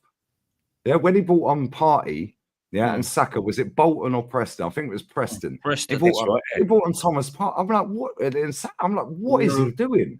I know, crazy. Yeah, but he must have something. They must have something in their contracts though that says that they have to play a certain amount of games or they get a win bonus to keep them on side. No, it's him. It's him. He's got a strict range. He's got a strict way of playing and a system, and only certain personnel can play it. Win, lose, or draw. The guy. But if we're going to do that, Kenny, sorry to keep cutting in. Sorry, mate. I don't want to do that. I respect you. Know that. Yeah. Right. But at the same time, I said this on the show the other night. The cheapest way to fix this mess that we're in, and we are in a mess, believe it or not, people, we are in a mess. Whether you want to hear it in the chat or not, nobody cares. Right? We're in a mess. The cheapest way to do this is sack him, go and get Inzaghi, double his wages to 10 million a year, right? And just go and buy 2 strikers and a midfielder. Yeah, because if we keep this geezer, it's going to cost a damn sight more than that to fix this mess the way we play. Not only that, Lee, but he'd actually improve. He would improve so many of the players that are currently here as well. Like, and I know people aren't going to laugh at this, Kieran Tierney. Kieran Tierney, sign him up and play him left wing back. Exactly. He would actually be balling under Simone Inzaghi, in my opinion. And not just him, by the way. There's others as well. Yeah, but he's not just doing it because of his tactics. The players are going to improve because they're hearing a different voice. You look at Andy's got a proven track record. You look at Liverpool. You look at Liverpool under Slot. Obviously, they've gone out of Europe. You can say what you're saying, but the fact is, he hasn't tried to. You know why Liverpool are where they are this season? Because this guy hasn't tried to be Jurgen Klopp. He's just basically said, "You're top players. You're winners. Go and play." But what's happened is that if we can win the league, can you just do this for me? I know you're very good at doing this, but I need you to do this a bit more. And he's got McAllister balling as well, though, hasn't he? Exactly. And that's the thing. Market opportunity. He doesn't need to coach Salah. He just needs to give Salah a platform where Salah can get into more attacking positions and say, look, mate, I don't need you to track back. I just need you up top where you can hurt the opposition. Yeah. We're going to get the ball quick. Can I? Yeah. Go on. Sorry, I just want to ask this last question before we do come to a close because I can't be too late tonight because I've got to be up early. But I really want to talk about this Saliba comment quick before we come to a close. Because I have titled it for a reason. I did want to get a gal's opinion on this, but we'll have to do that next time. I haven't seen anything. I haven't actually looked at anything. All I have been told is that Saliba's come out and said that he's happy for now. Now, I've got 2 things to say on this. First of all, I don't believe that that doesn't mean he was ever going to leave Arsenal. That's the first thing I'll say. And the second thing is I heard so many players in the ilk of Ashley Cole, Cesc Fabregas, Robin Van Persie all say that they love Arsenal and they're happy here. Alexis Sanchez, and they all went. Now, I'm not saying that he means he's leaving this summer still, and I'm not saying that it means he's staying this summer still, but I will just say that let's just not believe that he is now going to become a Tony Adams at Arsenal. That's all I will say on it. He will definitely be playing for Real Madrid one day, whether he's when he's 28 or when he's 25. He will play for Real Madrid because he's that good. And when they come knocking, they get who they want, and it's a different knock. But I do think we could potentially keep him this summer. But I do think that is the last time that we could potentially have him, because I don't see us, if we keep this manager, winning anything. And he will go then. DJ, what do you think, bruv? Then I'll wrap it up really quick. In a nutshell, basically what he was more or less saying was he's got 2 years left to run on his contract, and at the moment he's happy. He never gave any indication whatsoever that he's here for his whole life. He didn't give any indication that he was going to renew his contract. Basically, in a nutshell, he just said he's got 2 years left on his contract, and at the moment he's happy. That's not to say that if we don't start winning next season and we don't do the right thing again next season, that's not to say that his head won't be turned and he'll go. Because when his contract runs down after 2 years, if we still haven't won a major trophy, there is no way he's staying at this football club. And it would be up to Arsenal. It'd be foolish enough to Arsenal to let his contract run down and let a player of his ilk go on a free. Oh, I'd be a criminal. I'd never, ever forgive him. You know, and that would be absolutely criminal. With this new sporting director in place, I'm hoping that will never happen again to Arsenal Football Club, where players run contracts down and we let them go for a bag of peanuts. Do you know what I mean? Because that would be absolutely crazy. So if you actually listen to what he actually said, at the moment, I've got 2 years left on my contract. I'm happy here. And basically, that's all he could say. He hasn't really come out and said, I've got 2 years left on my contract and I'm hoping to stay here for long term and extend it, blah, blah, blah. That's basically what he said. Yeah, and I think, look, what he said is fair, and he's not going to come out and say, well, I'm not happy here. He's also not going to come out. One more year. Yeah. And you know what? Like, and I'll put this to Kenny and Lee lastly, and your thoughts on this. The Berta situation, if it happens, it looks like it's going to. This is a massive, massive summer with him involved, because Saliba now and Gabriel and Saka and Martinelli, if he does here for long term, they've all got 2 years left. They're going to look now, just like Fabregas and Van Persie were. They're going to look now and go, right, who are they bringing in? Because I'm quite happy with alongside me when I've got Ben White and Timber and I've got Saliba and Gabriel and I've got Saka and Erdegaard and Rice. But I need to then look up top and go, who have I got? And if we're seeing the likes of Sesko up top, and if we're seeing Marcus Rashford on the left, and we're seeing players, that Nipan guy from Rosenborg, all these guys coming in, one Garcia and players like this, they aren't going to sit around for that, mate. They want to be looking up and seeing Isak. They're more than happy to bring in Zubimendi and see him in front of them. I'm sure Saliba will be more than happy to see Cunha. I'm sure that Saliba will be more than happy to see Baena. But what I don't want is for a summer where we go, okay, so we've got Berta and still nothing's changed. So that's where I'm at for whereas Saliba. And Saliba will be looking at that, Kenny, and thinking about who we're looking at, who we're getting in. And that could make his decision easier for him. Do you know what I mean? Well, yeah, but you've got to remember one thing, right? Fabregas said the same sort of things when we were trying to persuade Fabregas to stay at the football club. Arsene Wenger said we're getting players in, and Fabregas said, "Can you give me names?" It's a standard sort of thing. His heart was Fabregas was always going to go back to Barcelona. We were just a training guide, and how do I say it?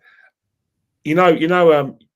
I like the Bill. Everyone knows my favourite program is the Bill. You're the Bill the Bill.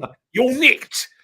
Yeah, but the Bill. You look at the Bill. The Bill was like basically like a workshop for up and coming actors to go on to better things. Because if you're an actor, the first thing you want to do is get in a Bill and make sure you're a criminal. And then you go to EastEnders. And I think what Fabregas did, Arsenal was a workshop for Barcelona, so he was never going to stay there. And I look at Saliba.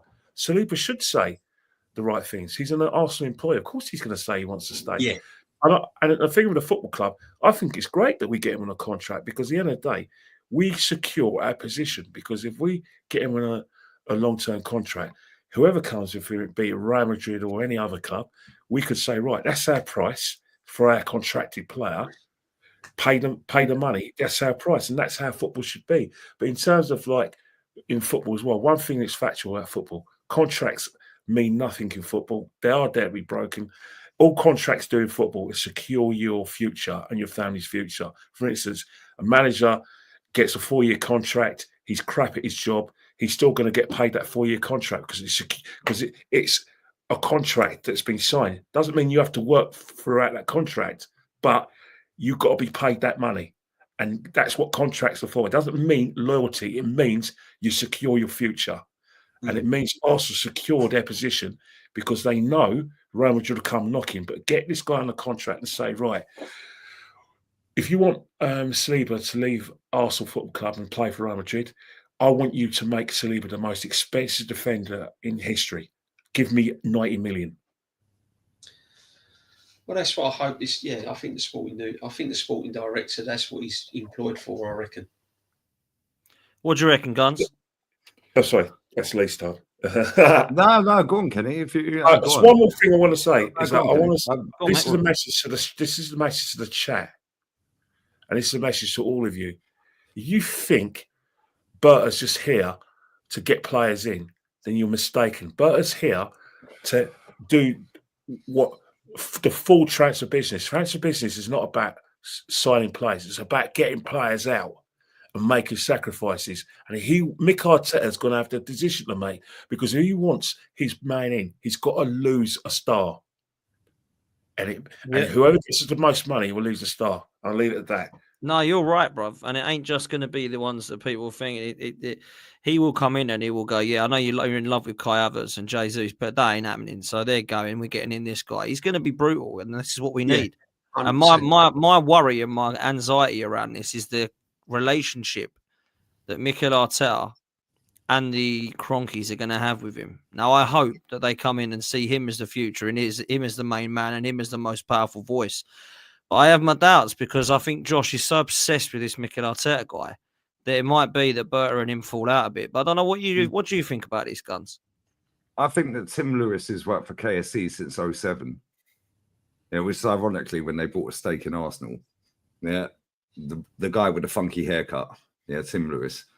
Yeah, I think that the reason we didn't go big in the summer is because Tim Lewis has gone, he's just signed a new contract. I think they're all at loggerheads in the summer of which way we go from there. Right, so they gave him the new deal. Look, we lost the title on the last day, allegedly. We lost it before that. But anyway, it went to the last day. Right, but I think they all had a little bit of a hoo-ha and a little bit of a fallout after. I think it was May. Was it May 4th he signed a new contract? It was in May anyway, before the season ended. Right, and I think after that, I think they all had a little bit of a lover's tiff. Yeah, and all fell out. Yeah, which is why, Arteta then signed for flipping after he said out of his own lips again, I have final say on transfers. He got his own way. Vinay was leaving. Yeah, Edu then jacked a couple of months after the window ended. Tim Lewis is probably sitting there going, yeah, cool. Yeah, Josh. Then we've heard Arteta out of his own lips again say, oh, yes, Josh didn't have time to talk to me. He's busy when he came to the training ground the other week. So it's like, if you do the dots and dot to dot, bro, this guy's been brought in to get him potted. Yeah. They don't want to sack him because he's took us from 8th to title charge. But I don't think they expected him in a title charge, which is why they gave him the contracts there. But then they've seen Vinay walk out when he was on 2.5 mil a year. They've seen Edu walk out when he was on 2 mil a year. Yeah, Tim Lewis has worked with them since 2007, and he's just gone, hold up a minute. Yeah, maybe we need to rejig this. Yeah, and I think, listen, I hope that's the case. But if it goes the other way, I'll be on Berta's case as well. Yeah, because I want to see a proper transfer window this summer. And I'm excited to see him come in because that is the most, and I heard you saying it earlier, Potts, on the show, yeah, I think it was with Judges. Yeah, when you did a show with Judges, that is the most qualified person we could have got. Yeah, that is the most qualified person in a footballing sense at our football club. Yeah, because Arteta ain't the most. Yeah, Like, let's be real with it. Edu weren't. This guy is the most qualified, bro. Andy's worked with Simeone. This guy's a puppy. Well, we got one of them, haven't we? In fact, she's probably due puppy soon. Like, so I look at it and I just think, like, this summer window, we're gonna, like, I agree with Kenny. I agree with you guys. Yeah, both of you. Yeah, I think there's going to be a big scalp this summer, and I think it might be Saliba because I think that he's going to either strap him up, or Gabriel, or both, because they're both down to 2 years, right? And Real Madrid have got dough. Yeah, Barcelona moving to their stadium real quick. Yeah, and they've been blagging it for years. They got no money. Madrid, by the way, I said this. 170 for the pair. Buy one, get one free. Yeah, they need defenders, bro. Rudiger's nearly done. Yeah. Militao can't stay fit. Alaba's washed as well. He's nearly done. All the injuries are caught up on him. Yeah. Then they've got Asenso coming through. Who else they got? They need 2 defenders, bro. The fans have been rioting all season. Two windows, they've been rioting because they ain't signed defenders. Yeah, and then when you think about it, they're going to get rid of probably Brahim Diaz, the only attacker that they will get rid of. Yeah, then they're going to probably get rid of Chouameni. Yeah, then they'll probably get rid of Ferland Mendy. And they'll keep Fran Garcia and probably go and get Miguel Gutierrez on 6 million buyback. So they got dough, bro. But I look at it and I think, like, if you don't strap them up, cool. See you, mate. Then Mikel's going to get the ump, and there's, do you know what? Laters, brother. Yeah. But I've loved Simeone, bro. I swear down. I can't wait for the meltdown in his fan base if he rocks up. It's gonna get interesting in the summer. I personally think Martinelli and Trossard will go in the summer. But you know, Trossard definitely. Yeah, I think the players that are leaving are quite obvious. Well, some of them like Marquinhos, Lokonga, Tavares, all these guys are going to go. But on top of that, Tierney, Zinchenko, Kivior. I probably will think now Partey and Jorginho might go. Jesus, Trossard and Martinelli are definitely all up for grabs as well. Yeah. So there's a lot of players there. And we've got to look at 4, 5, 6 coming in, and I don't know that I can see that. That's why I said it's a rebuild at the start. That's why it feels like another rebuild. It doesn't. I kind of agreed last night. You know, they said, "Are you in the rebuild?" And I said, "I don't know if it's a proper rebuild." And then I went through the players we needed, and quickly realised it probably was. You know, so with the players potentially going to leave, and with the players that we've got to bring in, we're starting all over again. And is this the right man to do it? Is this the right man to take? The thing is, DJ, Chris said to me, he made a great point. Was it last week? I can't remember last time I spoke to Chris Hudson. I love Chris, such a legend. And he said, this is the best time to make a change for the manager now. Yeah.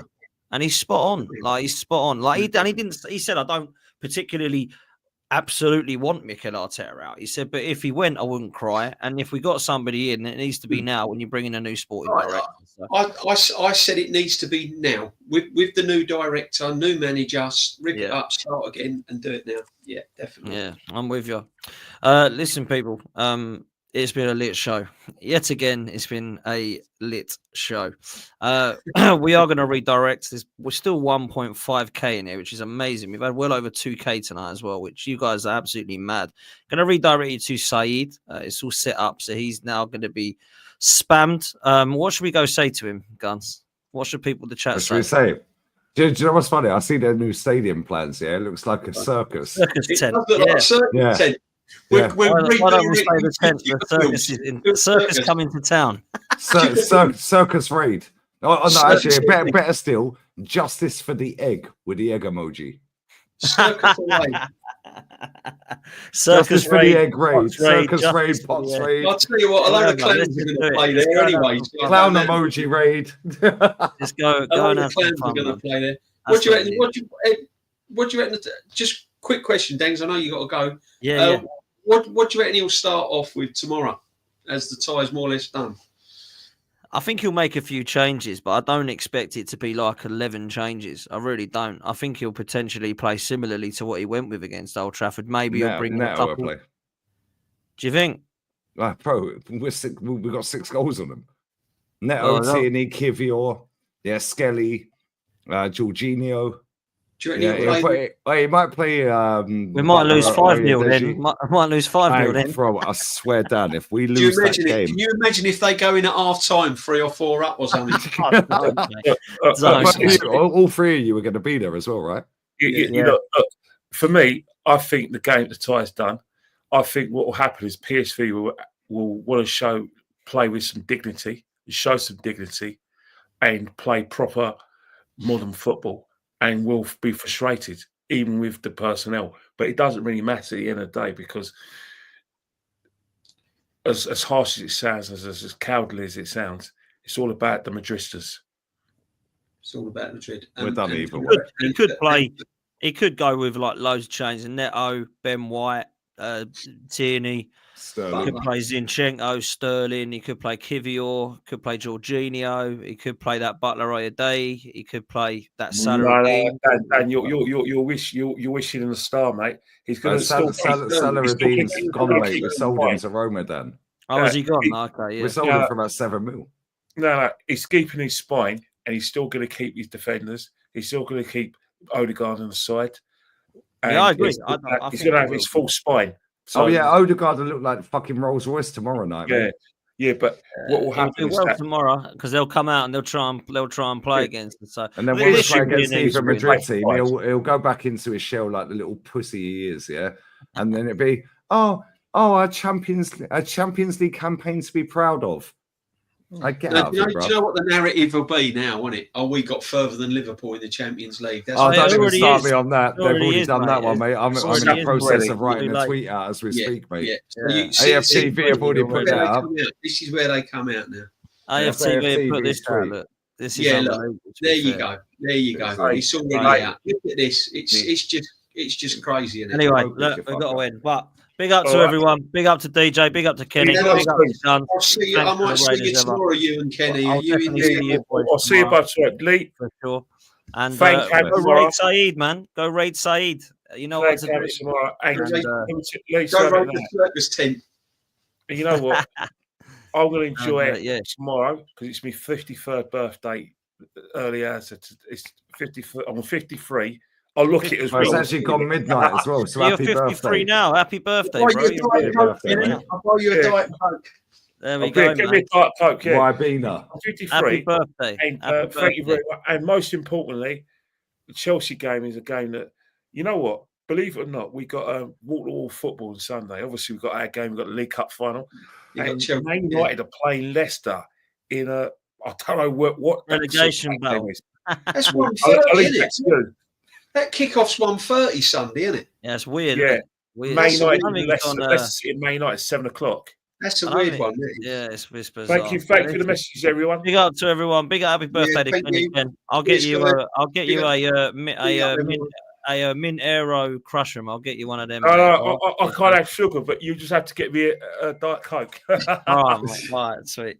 Listen, big up, people. We'll see you next time. Cheers for all your super chats. Hit the like and subscribe. Go spam say. Big up, guys. See you next time. Big up the chat.